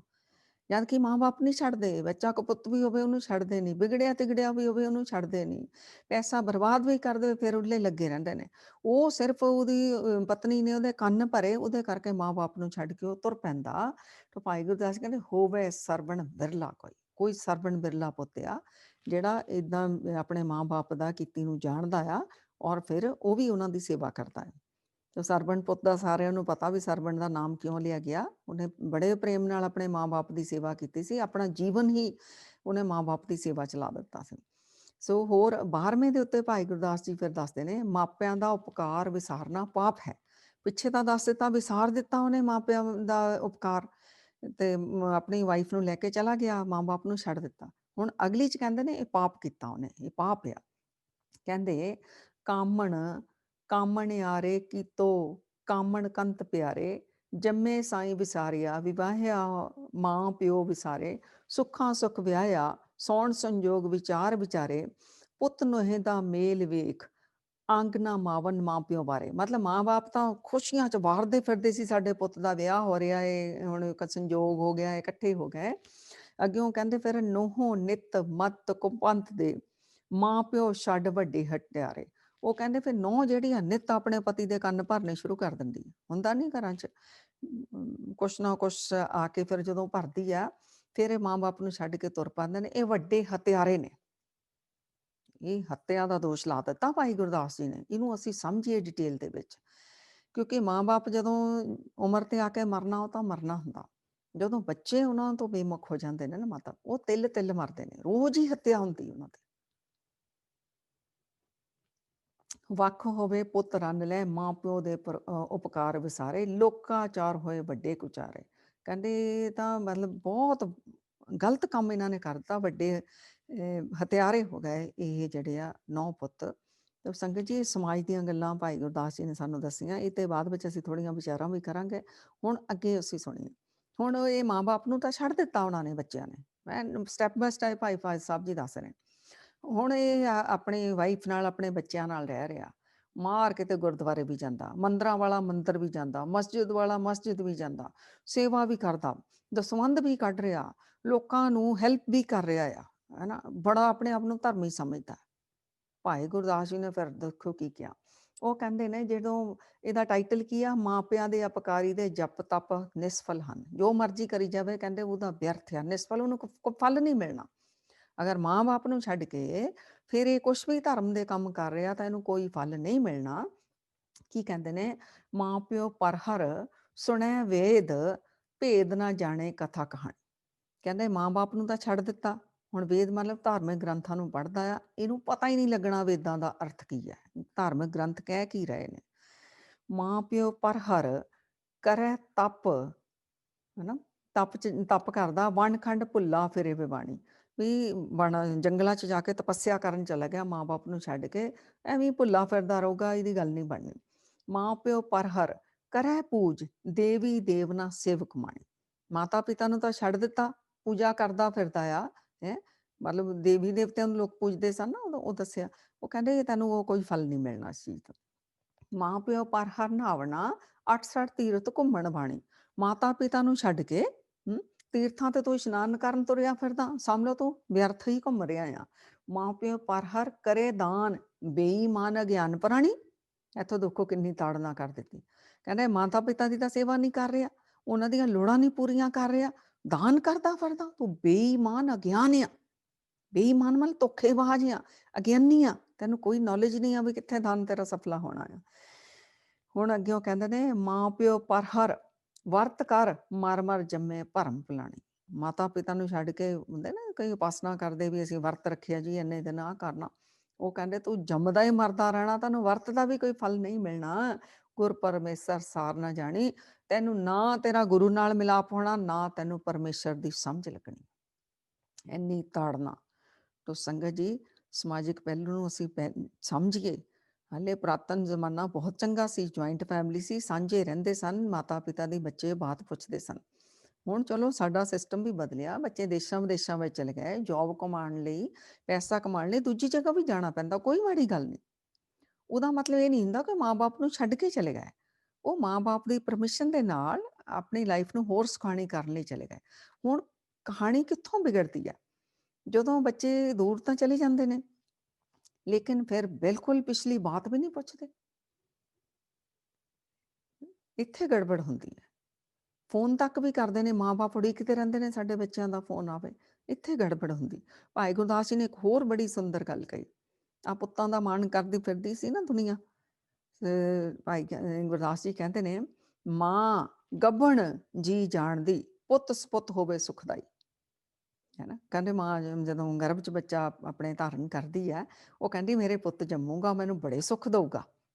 ਫਿਰ ਅੱਗਿਓਂ ਕੀ ਕਹਿੰਦੇ ਨੇ, ਕੁਪੁੱਤੋਂ ਧੀ ਚੰਗੇਰੜੀ, ਪਰ ਘਰ ਜਾਏ ਵਸਾਏ ਨਾ ਆਈ। ਹੁਣ ਪੁੱਤ ਕਹਿੰਦੇ, ਅਗਰ ਪੁੱਤ ਜਿਹੜਾ ਆ ਉਹਨੇ ਸੁੱਖ ਨਹੀਂ ਦਿੱਤਾ, ਇੱਦਾਂ ਦੇ ਪੁੱਤ ਨਾਲੋਂ ਤਾਂ ਫਿਰ ਧੀ ਚੰਗੀ ਹੋਈ, ਜਿਹੜੀ ਕਿਸੇ ਘਰ ਜਾ ਕੇ ਉਹ ਅਗਲੇ ਘਰ ਨੂੰ ਜਾ ਕੇ ਸਵਾਰਦੀ, ਉੱਥੇ ਦਾ ਮੈਂਬਰ ਬਣਦੀ ਆ, ਪੂਰਾ ਉੱਥੇ ਦਾ ਹਿੱਸਾ ਬਣ ਕੇ ਉੱਥੇ ਸਾਰਾ ਸੰਭਾਲਦੀ ਆਪਣਾ ਘਰ। ਕਹਿੰਦੇ ਇੱਦਾਂ ਦੇ ਕੁਪੁੱਤ ਨਾਲੋਂ ਤਾਂ ਧੀ ਚੰਗੀ ਆ। ਹੁਣ ਕਈ ਧੀਆਂ ਵੀ ਭਾਈ ਸਾਹਿਬ ਜੀ ਕਹਿੰਦੇ ਨੇ ਚੰਗੀਆਂ ਨਹੀਂ ਹੁੰਦੀਆਂ, ਆਪਣਾ ਸਹੁਰਾ ਘਰ ਵੀ ਜਾ ਕੇ ਉਜਾੜ ਦਿੰਦੀਆਂ ਨੇ। ਉਹਦੇ ਲਈ ਫਿਰ ਕੀ ਕਹਿੰਦੇ ਨੇ, ਕੁਧੀਓਂ, ਉਹ ਕੁਧੀ ਹੋ ਗਈ ਜਿਹਨੇ ਅਗਲਾ ਘਰ ਹੀ ਨਹੀਂ ਵਸਾਇਆ ਜਾਏ। ਕੁਧੀਓਂ ਸੱਪ ਸਖਾਰਤਾ ਜਾਓ ਜਣਿੰਦੀ ਜਣ ਜਣ ਖਾਈ। ਕਹਿੰਦੇ ਕੁਧੀ ਨਾਲੋਂ ਤਾਂ ਸੱਪਣੀ ਚੰਗੀ ਹੈ। ਆਪ ਜੀ ਨੂੰ ਸ਼ਾਇਦ ਪਤਾ ਹੋਵੇ, ਸੱਪਣੀ ਦੇ ਜਦੋਂ ਬੱਚੇ ਪੈਦਾ ਹੁੰਦੇ ਨੇ ਨਾ, ਉਹ ਨਾਲ ਲੱਗਦੇ ਖਾ ਜਾਂਦੀ ਆਪਣੇ ਬੱਚੇ। ਕੋਈ ਜਿਹੜੇ ਬਚ ਕੇ ਦੌੜ ਕੇ ਬਚ ਜਾਂਦੇ, ਉਹੀ ਬਚਦੇ ਨੇ ਸੱਪ, ਨਹੀਂ ਤਾਂ ਅੱਜ ਧਰਤੀ ਸੱਪਾਂ ਨਾਲ ਹੀ ਭਰੀ ਹੁੰਦੀ, ਜਿੰਨੇ ਉਹ ਬੱਚੇ ਪੈਦਾ ਕਰ ਦਿੰਦੀ ਆ, ਉਹ ਨਾਲ ਲੱਗਦੇ ਖਾ ਲੈਂਦੀ ਆ। ਤਾਂ ਭਾਈ ਗੁਰਦਾਸ ਜੀ ਕਹਿੰਦੇ ਉਹ ਕੁਧੀ, ਏਦਾਂ ਦੀ ਕੁਧੀ ਨਾਲੋਂ ਸੱਪਣੀ ਚੰਗੀ ਆ, ਜਿਹੜੀ ਜੰਮਦੀ ਬੱਚਿਆਂ ਨੂੰ ਉਹ ਖਾ ਜਾਂਦੀ ਵੇ, ਜ਼ਹਿਰੀਲੇ ਬੱਚੇ ਆ, ਜ਼ਹਿਰ ਹੀ ਫੈਲਾਣਗੇ। ਸੋ ਅਗਰ ਬੱਚੇ ਮਾਤਾ ਪਿਤਾ ਦਾ ਧਿਆਨ ਨਹੀਂ ਰੱਖਦੇ, ਚਾਹੇ ਪੁੱਤਰ ਆ ਤੇ ਚਾਹੇ ਧੀ ਜਾ ਕੇ ਅਗਲਾ ਘਰ ਨਹੀਂ ਵਸਾਉਂਦੀ, ਉਹ ਵੀ ਕੁਧੀ ਹੋ ਗਏ, ਤਾਂ ਇਹਨਾਂ ਨਾਲੋਂ ਤਾਂ ਭਾਈ ਗੁਰਦਾਸ ਜੀ ਕਹਿੰਦੇ ਨੇ, ਚਾਹੇ ਏਦਾਂ ਦੀ ਮਾਂ ਨੂੰ ਡੈਣ ਕਿਹਾ ਜਾਂਦਾ, ਜਿਹੜੀ ਮਾਂ ਆਪਣੇ ਬੱਚਿਆਂ ਨੂੰ ਮਾਰ ਦਿੰਦੀ ਹੈ, ਲੇਕਿਨ ਭਾਈ ਗੁਰਦਾਸ ਜੀ ਕਹਿੰਦੇ ਨੇ, ਮਾਂ ਡੈਣ ਧਨ ਧਨ ਹੈ, ਕਪਟੀ ਪੁੱਤੇ ਖਾਏ ਅਗਾਈ। ਕਹਿੰਦੇ ਉਹ ਮਾਂ ਧਨ ਆ, ਜਿਹੜੇ ਕਪਟੀ ਬੱਚਿਆਂ ਨੂੰ ਮਾਰ ਹੀ ਸੁੱਟਦੀ ਆ, ਜਿਵੇਂ ਸੱਪਣੀ ਨੇ ਮਾਰ ਸੁੱਟੇ ਆਪਣੇ ਕਪਟੀ ਬੱਚੇ। ਮਤਲਬ ਕਹਿਣ ਦਾ ਮਤਲਬ ਹੈ ਕਿ ਬੱਚੇ ਕਿਹੋ ਜਿਹੇ ਹੋਣੇ ਚਾਹੀਦੇ ਨੇ, ਭਾਈ ਗੁਰਦਾਸ ਜੀ ਇਹ ਦੱਸ ਰਹੇ ਨੇ ਵੀ ਮਾਤਾ ਪਿਤਾ ਦੇ ਲਈ ਬੱਚਿਆਂ ਦਾ ਕੀ ਰੋਲ ਹੋਣਾ ਚਾਹੀਦਾ। ਮਾਤਾ ਪਿਤਾ ਨੇ ਤਾਂ ਆਪਣਾ ਰਿਣ ਲਾ ਦਿੱਤਾ, ਆਪਣਾ ਪਾਰਟ ਠੀਕ ਪਲੇ ਕਰ ਦਿੱਤਾ, ਜੋ ਉਹਨਾਂ ਨੂੰ ਸਮਝ ਸੀ ਆਪਣੇ ਵੱਲੋਂ ਬੱਚਿਆਂ ਨੂੰ ਵਧੀਆ ਹੀ ਪਾਲਿਆ। ਆਪਣੀਆਂ ਕਿੰਨੀਆਂ ਡਿਜ਼ਾਇਰਸ ਮਾਰੀਆਂ ਮਾਤਾ ਪਿਤਾ ਨੇ, ਲੋਨ ਤੱਕ ਉਠਾਉਂਦੇ ਨੇ ਅੱਜ ਤੱਕ। ਆ ਬੱਚਿਆਂ ਨੂੰ ਵਿਦੇਸ਼ਾਂ 'ਚ ਭੇਜਦੇ ਨੇ ਨਾ, ਮਾਤਾ ਪਿਤਾ ਸਾਰੀ ਉਮਰ ਦੀ ਮਿਹਨਤ ਨਾਲ ਜਿਹੜੀਆਂ ਜ਼ਮੀਨਾਂ ਬਣਾਈਆਂ ਹੁੰਦੀਆਂ ਨੇ, ਉਹ ਗਹਿਣੇ ਧਰ ਕੇ, ਉਹ ਵੇਚ ਕੇ, ਲੋਨ ਉਠਾ ਕੇ ਬੱਚਿਆਂ ਨੂੰ ਵਿਦੇਸ਼ਾਂ 'ਚ ਭੇਜਦੇ ਨੇ। ਕਿਉਂ? ਸਾਡੇ ਬੱਚੇ ਕਾਮਯਾਬ ਹੋ ਜਾਣ। ਵੀ ਮਾਂ-ਬਾਪ ਸਾਰਾ ਕੁਛ ਕਰੀ ਜਾ ਰਹੇ ਨੇ, ਅੱਗੋਂ ਬੱਚੇ ਜਦੋਂ ਬਸ ਉਹ ਕਹਿੰਦੇ ਸਾਡੀ ਲਾਈਫ ਸਟਾਰਟ ਹੋ ਗਈ, ਹੁਣ ਮਾਤਾ ਪਿਤਾ ਦਾ ਰੋਲ ਖਤਮ। ਉਹ ਨਹੀਂ ਭਾਈ, ਤੁਹਾਡੇ ਤੇ ਕਰਜ਼ਾ ਰਹਿ ਜਾਣਾ ਆਪਣੇ ਮਾਂ-ਬਾਪ ਦਾ। ਇਹ ਪਿਤਰੀ ਰਿਣ, 4 ਤਰ੍ਹਾਂ ਦੇ ਕਰਜ਼ੇ ਨੇ ਹਰ ਇੱਕ ਵਿਅਕਤੀ ਦੇ ਉੱਤੇ, ਗ੍ਰੰਥਾਂ ਵਿੱਚ ਜ਼ਿਕਰ ਹੈ ਇਹਦਾ। ਸਭ ਤੋਂ ਪਹਿਲਾਂ ਪਿਤਰੀ ਰਿਣ ਹੈ, ਫਿਰ ਦੇਵ ਰਿਣ, ਫਿਰ ਗੁਰੂ ਰਿਣ, ਫਿਰ ਪਰਮਾਤਮ ਰਿਣ। ਬਾਕੀ ਵਿਚਾਰਾਂ ਅਸੀਂ ਫਿਰ ਕਿਸ ਦਿਨ ਕਰਾਂਗੇ। ਅੱਜ ਪਿਤਰੀ ਰਿਣ ਦੀਆਂ ਗੱਲਾਂ ਕਰ ਰਹੇ ਨੇ। ਸੋ ਭਾਈ ਗੁਰਦਾਸ ਜੀ ਨੇ ਜਿਵੇਂ ਜ਼ਿਕਰ ਕੀਤਾ ਨਾ, ਉਹ ਰਿਣ ਆ, ਮਾਤਾ ਪਿਤਾ ਨੇ ਆਪਣਾ ਲਾ ਲਿਆ। ਜਦੋਂ ਬੱਚੇ ਮਾਤਾ ਪਿਤਾ ਦੀ ਸੇਵਾ ਸੰਭਾਲ ਨਹੀਂ ਕਰਦੇ, ਉਹਨਾਂ ਦੇ ਉੱਤੇ ਕਰਜ਼ਾ ਚੜਿਆ ਹੀ ਰਹਿ ਜਾਂਦਾ। ਮਾਤਾ ਪਿਤਾ ਤਾਂ ਚਲੇ ਜਾਂਦੇ ਨੇ ਇਸ ਸੰਸਾਰ ਤੋਂ, ਕਹਿੰਦੇ ਫਿਰ ਪਤਾ ਨਹੀਂ ਕਿਹੜਾ ਕਸ਼ਟ ਆ ਘਰ ਦੇ ਵਿੱਚ, ਸਾਡੇ ਸੁੱਖ ਸ਼ਾਂਤੀ ਨਹੀਂ ਆ, ਹੋਰ ਤਾਂ ਸਾਰਾ ਪੈਸਾ ਵੀ ਹੈਗਾ, ਸਾਰਾ ਕੁਛ ਹੈਗਾ ਆ। ਉਹ ਭਾਈ ਤੁਸੀਂ ਉਹਨਾਂ ਨੂੰ ਅਸ਼ਾਂਤ ਕੀਤਾ ਸੀ, ਮਾਤਾ ਪਿਤਾ ਨੂੰ, ਤਾਂ ਤੁਹਾਡਾ ਮਨ ਅਸ਼ਾਂਤ ਹੀ ਰਹਿਣਾ ਆ। ਔਰ ਕਦੀ ਕਰਕੇ ਦੇਖੋ ਮਾਤਾ ਪਿਤਾ ਦੀ ਸੇਵਾ, ਵੱਡਿਆਂ ਦੀ। ਘਰ 'ਚ ਜਿਹੜੇ ਵੀ ਆਪਣੇ ਬਜ਼ੁਰਗ ਨੇ, ਚਾਹੇ ਨਾਨਾ ਨਾਨੀ, ਦਾਦਾ ਦਾਦੀ, ਮਾਤਾ ਪਿਤਾ ਜਿਹੜੇ ਵੀ ਹੈਗੇ ਨੇ, ਉਹਨਾਂ ਦੀ ਸੇਵਾ ਕਰਕੇ ਦੇਖੋ, ਉਹਨਾਂ ਦੇ ਕੋਲ ਬੈਠਿਆ ਕਰੋ। ਔਰ ਫਿਰ ਵੀ ਮੈਂ ਤਾਂ ਜਿਹੜੀਆਂ ਨੌਹਾਂ ਧੀਆਂ ਆ ਨਾ, ਇਹਨਾਂ ਨੂੰ ਜ਼ਿਆਦਾ ਵਧੀਆ ਕਹਿੰਦੀ ਹਾਂ। ਪ੍ਰੈਕਟੀਕਲ ਸੰਸਾਰ ਵਿੱਚ ਵਿਚਰ ਰਹੀ ਹਾਂ। ਇਹ ਜਿਹੜੇ ਮੁੰਡੇ ਜਿਨ੍ਹਾਂ ਨੂੰ ਮਾਂ-ਬਾਪ ਨੇ ਜਨਮ ਦਿੱਤਾ ਹੁੰਦਾ, ਇਹ ਤਾਂ 5 ਮਿੰਟ ਬੈਠਦੇ ਵੀ ਨਹੀਂ ਮਾਂ-ਬਾਪ ਦੇ ਕੋਲ। ਨੋਟ ਕਰੋ ਸਾਰੇ ਜਣੇ, ਜਿੰਨੇ ਵੀ ਪੁੱਤੋਂ ਆਪਣੇ ਤੇ ਝਾਤੀ ਮਾਰੋ ਜਰਾ, ਜਦੋਂ ਤੁਹਾਡੇ ਵਿਆਹ ਹੋ ਜਾਂਦੇ ਨੇ, 5 ਮਿੰਟ ਵੀ ਮਾਤਾ ਪਿਤਾ ਕੋਲ ਨਹੀਂ ਬੈਠਦੇ। ਮਾਂ ਨੇ ਖਾ ਲਿਆ, ਨਹੀਂ ਖਾ ਲਿਆ, ਕਦੀ ਨਹੀਂ ਪੁੱਛਿਆ, ਆਪ ਟੇਬਲ ਤੇ ਬੈਠ ਕੇ ਖਾਣ ਲੱਗ ਜਾਂਦੇ ਆ। ਪਤਾ ਹੀ ਨਹੀਂ ਹੁੰਦਾ ਮਾਂ ਨੇ ਖਾ ਲਿਆ ਕਿ ਨਹੀਂ ਖਾ ਲਿਆ, ਲੈਣਾ ਦੇਣਾ ਹੀ ਨਹੀਂ ਕੋਈ। ਜਿਹੜੀ ਕਿ ਸਾਡੇ ਮੂੰਹ ਵਿੱਚ ਪਾਉਂਦੀ ਸੀ, ਸਾਨੂੰ 1 ਰੋਟੀ ਦੀ ਭੁੱਖ ਹੁੰਦੀ ਸੀ, 2-2 ਪਰੋਸ ਕੇ ਸਾਡੇ ਅੱਗੇ ਰੱਖਦੀ ਸੀ। ਅਸੀਂ ਕਹਿਣਾ ਨਹੀਂ ਖਾਣਾ, ਉਹਨੇ ਕਹਿਣਾ ਹੋਰ, ਠੂਸਦੀ ਸੀ ਸਾਡੇ ਮੂੰਹ ਦੇ ਵਿੱਚ। ਅੱਜ ਮਾਂ ਨੇ ਖਾ ਲਿਆ, ਨਹੀਂ ਖਾ ਲਿਆ, ਕੋਈ ਲੈਣਾ ਦੇਣਾ ਨਹੀਂ ਹੈ। ਬਾਪੂ ਦੀ ਜੇਬ 'ਚ ਪੈਸੇ ਹੈਗੇ, ਨਹੀਂ ਹੈਗੇ, ਕੋਈ ਲੈਣਾ ਦੇਣਾ ਨਹੀਂ ਆ, ਬਾਪੂ ਹੀ ਸਾਨੂੰ ਦੇ ਦੇਵੇ। ਕਿੰਨਾ ਅਸੀਂ ਕਲੇਸ਼ ਪਾਉਂਦੇ ਹਾਂ। ਜ਼ਮੀਨ ਜਾਇਦਾਦਾਂ ਦਾ ਪਿੱਛੇ ਮਾਂ-ਬਾਪ ਨਾਲ ਅਸੀਂ ਲੜਾਈਆਂ ਝਗੜੇ ਕੀ ਕੁਛ ਅਸੀਂ ਨਹੀਂ ਕਰਦੇ। ਉਹ ਉਹਨਾਂ ਨੇ ਬਣਾਇਆ ਸੀ, ਤੁਸੀਂ ਆਪਣਾ ਬਣਾ ਲਓ। ਉਹ ਦੇ ਦਿੰਦੇ ਨੇ, ਬਹੁਤ ਅੱਛੀ ਗੱਲ ਆ, ਨਹੀਂ ਦਿੰਦੇ ਤਾਂ ਵੀ ਸ਼ਾਂਤ ਰਹੋ। ਇੱਕ ਗੱਲ ਹਮੇਸ਼ਾ ਯਾਦ ਰੱਖੋ, ਜਿਹੜਾ ਤੁਹਾਡੀ ਕਿਸਮਤ ਦਾ ਲਿਖਿਆ ਹੋਇਆ ਨਾ, ਕੋਈ ਤੁਹਾਡੇ ਕੋਲ ਖੋਹ ਨਹੀਂ ਸਕਦਾ। ਪਰਮਾਤਮਾ ਕਿਸੇ ਰੂਪ ਵਿੱਚ ਵੀ ਤੁਹਾਨੂੰ ਦੇਵੇਗਾ। ਪਰ ਇਹਨਾਂ ਗੱਲਾਂ ਦੇ ਘਰਾਂ 'ਚ ਕਲੇਸ਼ ਨਾ ਪਾਓ। ਔਰ ਮਾਤਾ-ਪਿਤਾ ਨੂੰ ਵੀ ਮੈਂ ਕਹਿਣਾ ਚਾਹਾਂਗੀ, ਆਪਣੇ ਜਿਉਂਦੇ ਜੀ ਸੋਹਣੇ ਅੱਛੇ ਤਰੀਕੇ ਦੇ ਨਾਲ ਆਪਣੀ ਅੱਛੀ ਵਿਲ ਬਣਾਓ। ਮਤਲਬ ਇਨਸਾਫ ਕਰਕੇ ਆਪਣੇ ਬੱਚਿਆਂ ਨੂੰ ਜੋ ਤੁਸੀਂ ਦੇਣਾ ਚਾਹੁੰਦੇ ਹੋ ਬਿਠਾ ਕੇ ਬੋਲ ਦਿਓ, ਆਪਣੀ ਵਿਲ ਕਰ ਦਿਓ। ਭਾਵੇਂ ਤੁਸੀਂ ਆਪਣੇ ਜਿਉਂਦੇ ਜੀ ਉਹਨਾਂ ਨੂੰ ਨਹੀਂ ਵਰਤਣ ਦੇਣੀ, ਬਾਅਦ ਵਿੱਚ ਤੁਸੀਂ ਕਹੋਗੇ ਉਹਦੇ ਅਧਿਕਾਰੀ ਬਣ ਜਾਏਗਾ, ਲੇਕਿਨ ਵਿਲ ਬਣਾ ਦਿਓ। ਜਦੋਂ ਤੁਸੀਂ ਚਲੇ ਜਾਂਦੇ ਹੋ, ਤੁਸੀਂ ਕੁਛ ਲਿਖਾ ਪੜ੍ਹੀ ਕੀਤੀ ਨਹੀਂ ਹੁੰਦੀ, ਤੁਹਾਡੇ ਨਿਆਣੇ ਕੋਰਟ ਕਚਹਿਰੀਆਂ ਜਾਂਦੇ, ਉਹ ਵੀ ਤੁਹਾਡਾ ਹੀ ਨਾਮ ਬਦਨਾਮ ਹੁੰਦਾ। ਉਹ ਫਿਰ ਦੁਸ਼ਮਣ ਬਣ ਜਾਂਦੇ ਨੇ ਭਰਾ-ਭਰਾ। ਉਹ ਦਰਾਣੀਆਂ ਜਠਾਣੀਆਂ ਜਿਹੜੀਆਂ ਮਿਲਦੀਆਂ ਵਰਤਦੀਆਂ ਸੀ, ਉਹ ਬੈਠਣੋਂ ਵੀ ਹਟ ਜਾਂਦੀਆਂ ਆਪਸ ਵਿੱਚੋਂ। ਫਿਰ ਕਾਹਦੀ ਸਾਂਝ ਰਹਿ ਗਈ ਆਪਸ ਦੇ ਵਿੱਚ ਉਹ ਪਰਿਵਾਰਾਂ ਦੀ। ਸੋ ਪਰਮਾਤਮਾ ਨੇ ਤਾਂ ਸਾਰਾ ਹੀ ਸੰਸਾਰ ਨੂੰ ਇੱਕ ਬਣਾਇਆ। ਸਾਡੇ ਗੁਰੂ ਸਾਹਿਬ ਤਾਂ ਸਾਰੇ ਸੰਸਾਰ ਨੂੰ ਪ੍ਰੇਮ ਕਰਨਾ ਸਿਖਾਉਂਦੇ ਨੇ। ਸਾਡੇ ਕੋਲ ਤਾਂ ਨਿੱਕਾ ਜਿਹਾ ਹੀ ਆਪਣਾ ਇੱਕ ਮਾਤਾ-ਪਿਤਾ ਦਾ ਪਰਿਵਾਰ ਨਹੀਂ ਇਕੱਠਾ ਕਰ ਹੁੰਦਾ। ਕਿਤੇ ਨਾ ਕਿਤੇ ਮਾਤਾ-ਪਿਤਾ ਵੀ ਗਲਤੀਆਂ ਕਰ ਲੈਂਦੇ ਨੇ। ਸੋ ਜਿਹੜੀਆਂ ਨੂੰਹਾਂ-ਧੀਆਂ ਘਰਾਂ ਵਿੱਚ ਆਉਂਦੀਆਂ ਨੇ, ਆਪਣੀ ਧੀ ਨੂੰ ਜ਼ਿਆਦਾ ਪ੍ਰੇਮ ਕਰਨਾ, ਉਸ ਨੂੰਹ ਬੱਚੀ ਨੂੰ ਨਹੀਂ ਕਰਨਾ, ਇਹ ਵੀ ਗਲਤੀ ਹੁੰਦੀ ਹੈ। ਠੀਕ ਹੈ, ਉਹ ਤੁਹਾਡੀ ਆਪਣੀ ਤੁਸੀਂ ਪੈਦਾ ਕੀਤੀ ਹੁੰਦੀ ਹੈ, ਅਲੱਗ ਫੀਲਿੰਗਸ ਹੁੰਦੀਆਂ ਨੇ। ਪਰ ਹੁਣ ਨੂੰਹ ਧੀ ਘਰ ਵਿੱਚ ਆਈ, ਉਹਦਾ ਵੀ ਇੱਕ ਸਥਾਨ ਹੋਣਾ ਚਾਹੀਦਾ। ਉਹਦਾ ਵੀ ਨਿਰਾਦਰ ਨਾ ਕਰੋ, ਉਹਦਾ ਸਥਾਨ ਹੋਵੇ। ਪਰ ਇਹਦਾ ਮਤਲਬ ਇਹ ਨਹੀਂ ਤੁਸੀਂ ਉਹਨੂੰ ਕੁਛ ਸਮਝਾਉਣਾ ਨਹੀਂ ਜਾਂ ਤਾੜਨਾ ਵੇਲੇ ਤਾੜਨਾ ਨਹੀਂ ਕਰਨੀ। ਉਹ ਠੀਕ ਆ, ਉਹ ਜਿਵੇਂ ਆਪਣੇ ਬੱਚਿਆਂ ਨੂੰ ਸਮਝਾਉਂਦੇ ਸੀ, ਉਹਨੂੰ ਵੀ ਸਮਝਾ ਸਕਦੇ ਹੋ। ਪਰ ਨੂੰਹ ਦਾ ਇੱਕ ਸਥਾਨ ਹੋਣਾ ਚਾਹੀਦਾ ਘਰ ਵਿੱਚ। ਉਹ ਹੁਣ ਮੈਂਬਰ ਆ ਇਸ ਘਰ ਦਾ, ਧੀ ਆਪਣੇ ਘਰ ਜਾ ਚੁੱਕੀ ਆ, ਉਹਦਾ ਉਨਾ ਕੁ ਸਥਾਨ ਹੈ ਹੁਣ ਤੁਹਾਡੇ ਘਰ ਵਿੱਚ। ਤੋ ਇਹ ਬਹੁਤ ਸੁੰਦਰ ਪਰਮਾਤਮਾ ਨੇ ਇੱਕ ਸੰਸਾਰ ਨੂੰ ਚਲਾਉਣ ਦੇ ਲਈ ਸੁੰਦਰ ਇਹ ਰਿਸ਼ਤਿਆਂ ਦੀ ਇੱਕ ਜਿਹੜੀ ਪਰੰਪਰਾ, ਇੱਕ ਸਿਸਟਮ ਬਣਿਆ ਹੋਇਆ। ਤੋ ਅੱਜ ਅਸੀਂ ਭਾਈ ਗੁਰਦਾਸ ਜੀ ਤੋਂ ਬੜੀ ਤਾੜਨਾ ਲੈ ਲਈ ਵੀ ਅਗਰ ਮਾਤਾ ਪਿਤਾ ਦੀ ਸੇਵਾ ਨਹੀਂ ਕਰ ਰਿਹਾ, ਜਿੰਨੇ ਮਰਜੀ ਜਪ ਤਪ ਵਰਤ ਨੇਮ ਸੰਜਮ ਦਾਨ ਪੁੰਨ ਪਾਠ ਪੜਨ ਕਰ ਲਈਏ, ਕੋਈ ਫਲ ਸਾਨੂੰ ਨਹੀਂ ਮਿਲਣਾ। ਨਾ ਗੁਰੂ ਮਿਲਣਾ, ਨਾ ਪਰਮਾਤਮਾ ਮਿਲਣਾ, ਨਾ ਇਹ ਸਾਰੇ ਕੀਤੇ ਕਰਮਾਂ ਦਾ ਕੋਈ ਫਲ ਮਿਲਣਾ। ਹਾਂ, ਮਾਤਾ ਪਿਤਾ ਦੀ ਸੇਵਾ ਕਰ ਰਹੇ ਹਾਂ, ਉਹ ਸਾਡੇ ਤੋਂ ਖੁਸ਼ ਨੇ, ਤਾਂ ਤੁਸੀਂ ਇਹ ਥੋੜਾ ਜਿਹਾ ਵੀ ਕਰੋਗੇ ਤਾਂ ਜ਼ਿਆਦਾ ਫਲੀਭੂਤ ਹੋਵੇਗਾ। ਕਿਸੇ ਵਿਦਵਾਨ ਨੇ ਤਾਂ ਇੱਥੋਂ ਤੱਕ ਕਿਹਾ ਕਿ ਅਗਰ ਜਿਹੜਾ ਉੱਠ ਕੇ ਸਵੇਰੇ ਮਾਤਾ ਪਿਤਾ ਦੇ ਰੋਜ਼ ਪੈਰੀਂ ਹੱਥ ਲਾਉਂਦੇ ਨੇ ਬੱਚੇ, ਮਾਤਾ ਪਿਤਾ ਜਿਹੜੇ ਦਿਲੋਂ ਅਸੀਸ ਦੇ ਦਿੰਦੇ ਨੇ, ਉਹ ਤਾਂ ਰੱਬ ਤੋਂ ਵੀ ਨਹੀਂ ਕਹਿੰਦੇ ਮੋੜੀ ਜਾਂਦੀ।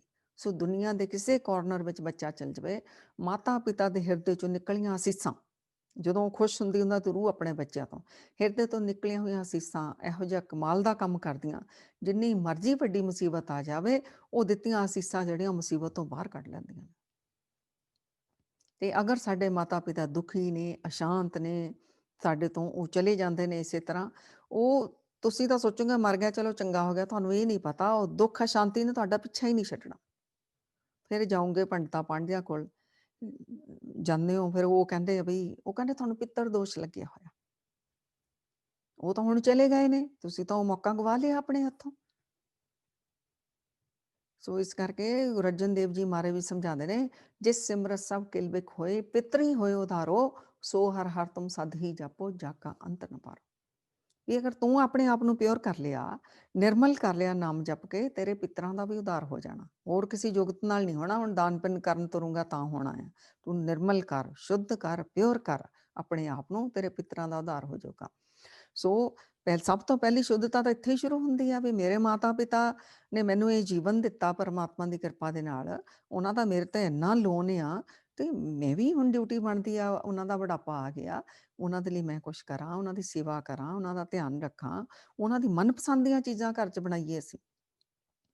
ਸਾਨੂੰ ਤਾਂ ਪਤਾ ਹੀ ਨਹੀਂ ਹੁੰਦਾ ਉਹਨਾਂ ਨੇ ਖਾ ਲਿਆ ਕਿ ਨਹੀਂ ਖਾ ਲਿਆ। ਮੈਂ ਖਾਸ ਕਰਕੇ ਪੁੱਤਾਂ ਨੂੰ ਕਹਿ ਰਹੀ, ਮੁੰਡਿਆਂ ਨੂੰ, ਨੌਹਾਂ ਧੀਆਂ ਦਾ ਤਾਂ ਮੈਂ ਸਤਿਕਾਰ ਕਰਦੀ ਹਾਂ। ਉਹਨਾਂ ਦੇ ਤਾਂ ਮਾਂ-ਬਾਪ ਵੀ ਨਹੀਂ ਹੁੰਦੇ, ਆਪਣੇ ਛੱਡੇ ਆਉਂਦੀਆਂ ਨੇ, ਦੂਸਰੇ ਘਰ ਆ ਕੇ ਆਪਣੇ ਸੱਸ ਸਹੁਰੇ ਦੀ ਸੇਵਾ ਕਰਦੀਆਂ ਨੇ, ਪਰਿਵਾਰ 'ਚ ਹੋਰ ਮੈਂਬਰ ਨੇ, ਸਾਰਾ ਕੁਛ ਕਰਦੀਆਂ ਨੇ। ਹੁਣ ਜੇ ਅਗਰ ਸੱਸਾਂ ਵੀ ਕੁਪੱਤੀਆਂ ਹੀ ਹੋਣ, ਗਾਲਾਂ ਹੀ ਕੱਢੀ ਜਾਣ ਹਰ ਵੇਲੇ, ਪੇਕਿਆਂ ਦੇ ਮਿਹਣੇ ਤਾਨੇ, ਕਦੀ ਕੁਛ ਕਦੀ ਕੁਛ, ਫਿਰ ਉਹਦੇ ਮਨ ਵਿੱਚ ਵੀ ਰਿਸਪੈਕਟ ਰਿਗਾਰਡ ਨਹੀਂ ਰਹਿ ਪਾਉਂਦਾ।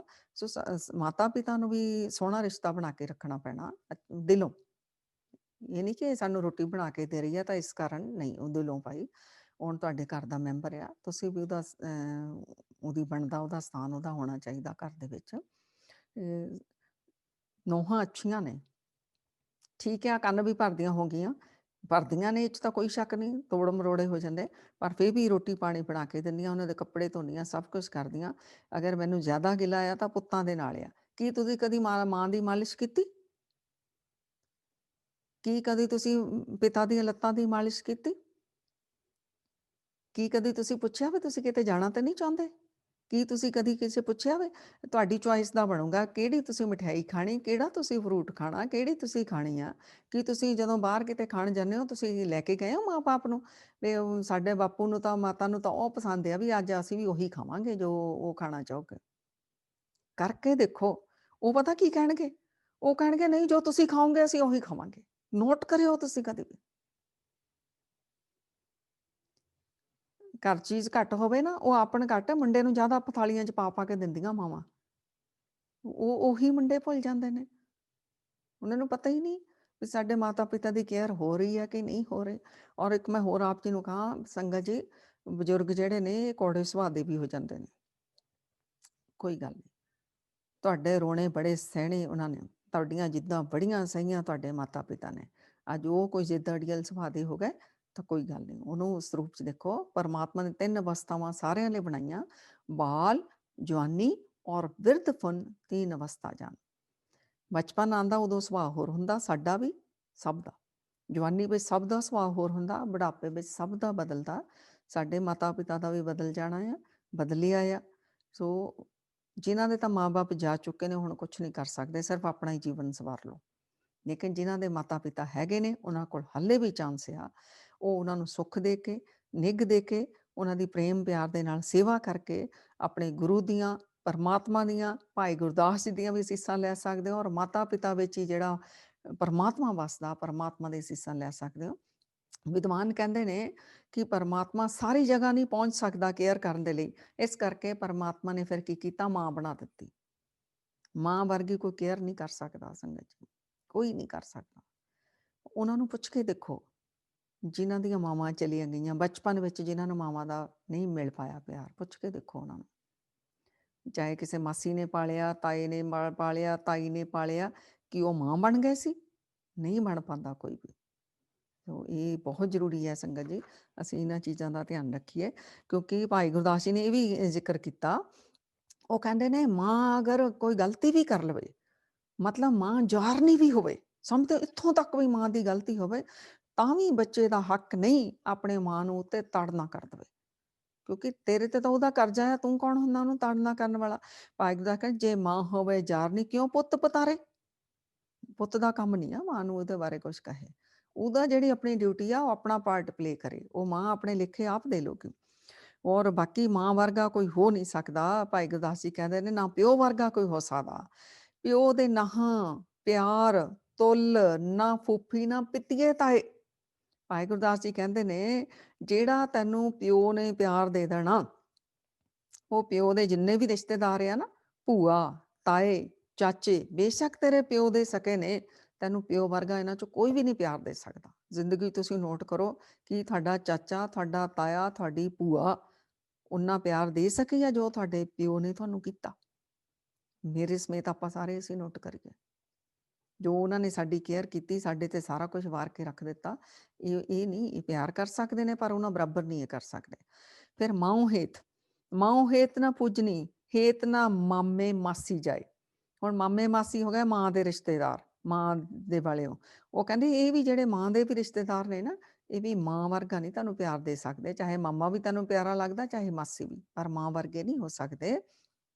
ਇਹ ਤਾਂ ਕਹਿੰਦੇ ਇਵੇਂ ਹੈ ਜਿਵੇਂ ਲੱਖਾਂ ਦੀਵੇ ਇਕੱਠੇ ਕਰਦਾ ਉਹਨਾਂ ਦੀ ਲਾਈਟ, ਪਰ ਸੂਰਜ ਦੀ ਰੋਸ਼ਨੀ ਅੱਗੇ ਸਾਰੇ ਫਿੱਕੇ ਨੇ। ਇਵੇਂ ਲੱਖਾਂ ਰਿਸ਼ਤੇਦਾਰ ਵੀ ਇਕੱਠੇ ਹੋ ਜਾਣ, ਤੁਹਾਨੂੰ ਪਿਆਰ ਕਰਦੇ ਹੋਣ, ਪਰ ਮਾਂ ਔਰ ਪਿਤਾ ਵਰਗਾ ਪਿਆਰ ਤੁਹਾਨੂੰ ਕੋਈ ਵੀ ਨਹੀਂ ਦੇ ਸਕਦਾ।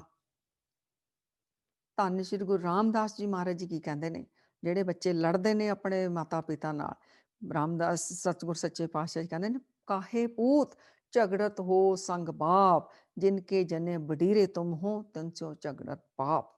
ਐ ਪੁੱਤਰ ਕਿਉਂ ਆਪਣੇ ਪਿਓ ਦੇ ਨਾਲ ਤੂੰ ਲੜਦਾ ਫਿਰਦਾ? ਜਿਸ ਪਿਓ ਨੇ ਤੈਨੂੰ ਜਨਮ ਦਿੱਤਾ ਉਹਦੇ ਨਾਲ ਅਗਰ ਤੂੰ ਲੜਦਾ ਤਾਂ ਇਹ ਪਾਪ ਕਮਾਰੇਗਾ। ਪਿੱਛੇ ਭਾਈ ਗੁਰਦਾਸ ਜੀ ਨੇ ਸਾਨੂੰ ਦੱਸ ਦਿੱਤਾ ਆਪਣੀਆਂ ਵਾਰਾਂ ਵਿੱਚ, ਮਾਤਾ ਪਿਤਾ ਦੀ ਸੇਵਾ ਨਹੀਂ ਕਰਦੇ, ਉਹਨਾਂ ਨੂੰ ਛੱਡ ਕੇ ਤੁਸੀਂ ਅਲੱਗ ਹੋ ਜਾਂਦੇ ਹੋ, ਲੜ ਕੇ ਅਗਰ ਅਗਰ ਤੁਸੀਂ ਕਾਮਯਾਬ ਹੋਣ ਲਈ ਜਾ ਰਹੇ ਹੋ ਅਲੱਗ ਚੀਜ਼ ਹੈ। ਲੜਕੇ ਅਲੱਗ ਹੋ ਜਾਂਦੇ, ਉਹਨਾਂ ਦੀ ਕੇਅਰ ਨਹੀਂ ਕਰਦੇ, ਦੂਰ ਰਹਿ ਕੇ ਵੀ ਉਹਨਾਂ ਦੀ ਬਾਤ ਨਹੀਂ ਪੁੱਛਦੇ, ਤੁਸੀਂ ਪਾਪੀ ਹੋ, ਤੁਸੀਂ ਹੱਤਿਆਰੇ ਹੋ। ਇੱਥੇ ਗੁਰੂ ਰਾਮਦਾਸ ਜੀ ਮਹਾਰਾਜ ਨੇ ਵੀ ਕਹਿ ਦਿੱਤਾ, ਤੁਸੀਂ ਪਾਪ ਕਮਾਉਂਦੇ ਹੋ ਅਗਰ ਆਪਣੇ ਮਾਤਾ ਪਿਤਾ ਦੇ ਨਾਲ ਲੜਦੇ ਹੋ। ਤੋ ਸੰਗਤ ਜੀ, ਅੱਜ ਜੋ ਉੱਥੇ ਸਮਾਜ ਪਹੁੰਚ ਚੁੱਕਿਆ ਨਾ, ਸੋ ਤੁਸੀਂ ਘਟਨਾਵਾਂ ਵੀ ਕਿੰਨੀਆਂ ਸੁਣਦੇ ਹੋ।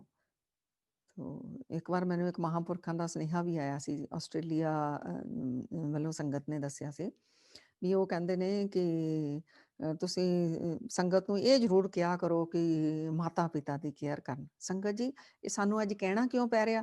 ਮਾਤਾ ਪਿਤਾ ਨੂੰ ਕੋਈ ਕਹਿੰਦਾ ਵੀ ਬੱਚਿਆਂ ਦੀ ਕੇਅਰ ਕਰੋ? ਕੋਈ ਨਹੀਂ ਕਹਿੰਦਾ। ਬੱਚਿਆਂ ਨੂੰ ਕਿਉਂ ਕਹਿਣਾ ਪੈ ਰਿਹਾ ਹੈ ਕਿ ਤੁਸੀਂ ਕੇਅਰ ਕਰੋ? ਸੋ ਜਿਹੜੇ ਆਪਣੇ ਮਾਤਾ ਪਿਤਾ ਦੀ ਸੇਵਾ ਸੰਭਾਲ ਕਰਦੇ ਨੇ, ਬਹੁਤ ਧੰਨਤਾ ਦੇ ਯੋਗ ਨੇ ਉਹ ਬੱਚੇ, ਕਿਉਂਕਿ ਉਹ ਵੀ ਆਪਣਾ ਰਿਣ ਲਾ ਰਹੇ ਨੇ। ਉਹਨਾਂ ਦਾ ਜਿਹੜਾ ਕਰਜ਼ਾ ਹੈ ਉਹ ਲੈ ਰਿਹਾ, ਲੋਨ ਉਤਰ ਰਿਹਾ ਆ। ਜਿਹੜੇ ਨਹੀਂ ਕਰ ਰਹੇ ਉਹਨਾਂ ਦੇ ਉੱਤੇ ਕਰਜ਼ਾ ਚੜਿਆ ਰਹਿ ਜਾਣਾ, ਉਹ ਦੁਖੀ ਰਹਿਣਗੇ, ਅਸ਼ਾਂਤ ਰਹਿਣਗੇ। ਦੁੱਖ ਨੇ ਉਹਨਾਂ ਦਾ ਪਿੱਛਾ ਨਹੀਂ ਛੱਡਣਾ ਸੰਗਤ ਜੀ। ਸੋ ਅਸੀਂ ਸਾਰੇ ਜਣੇ ਧਿਆਨ ਰੱਖੀਏ।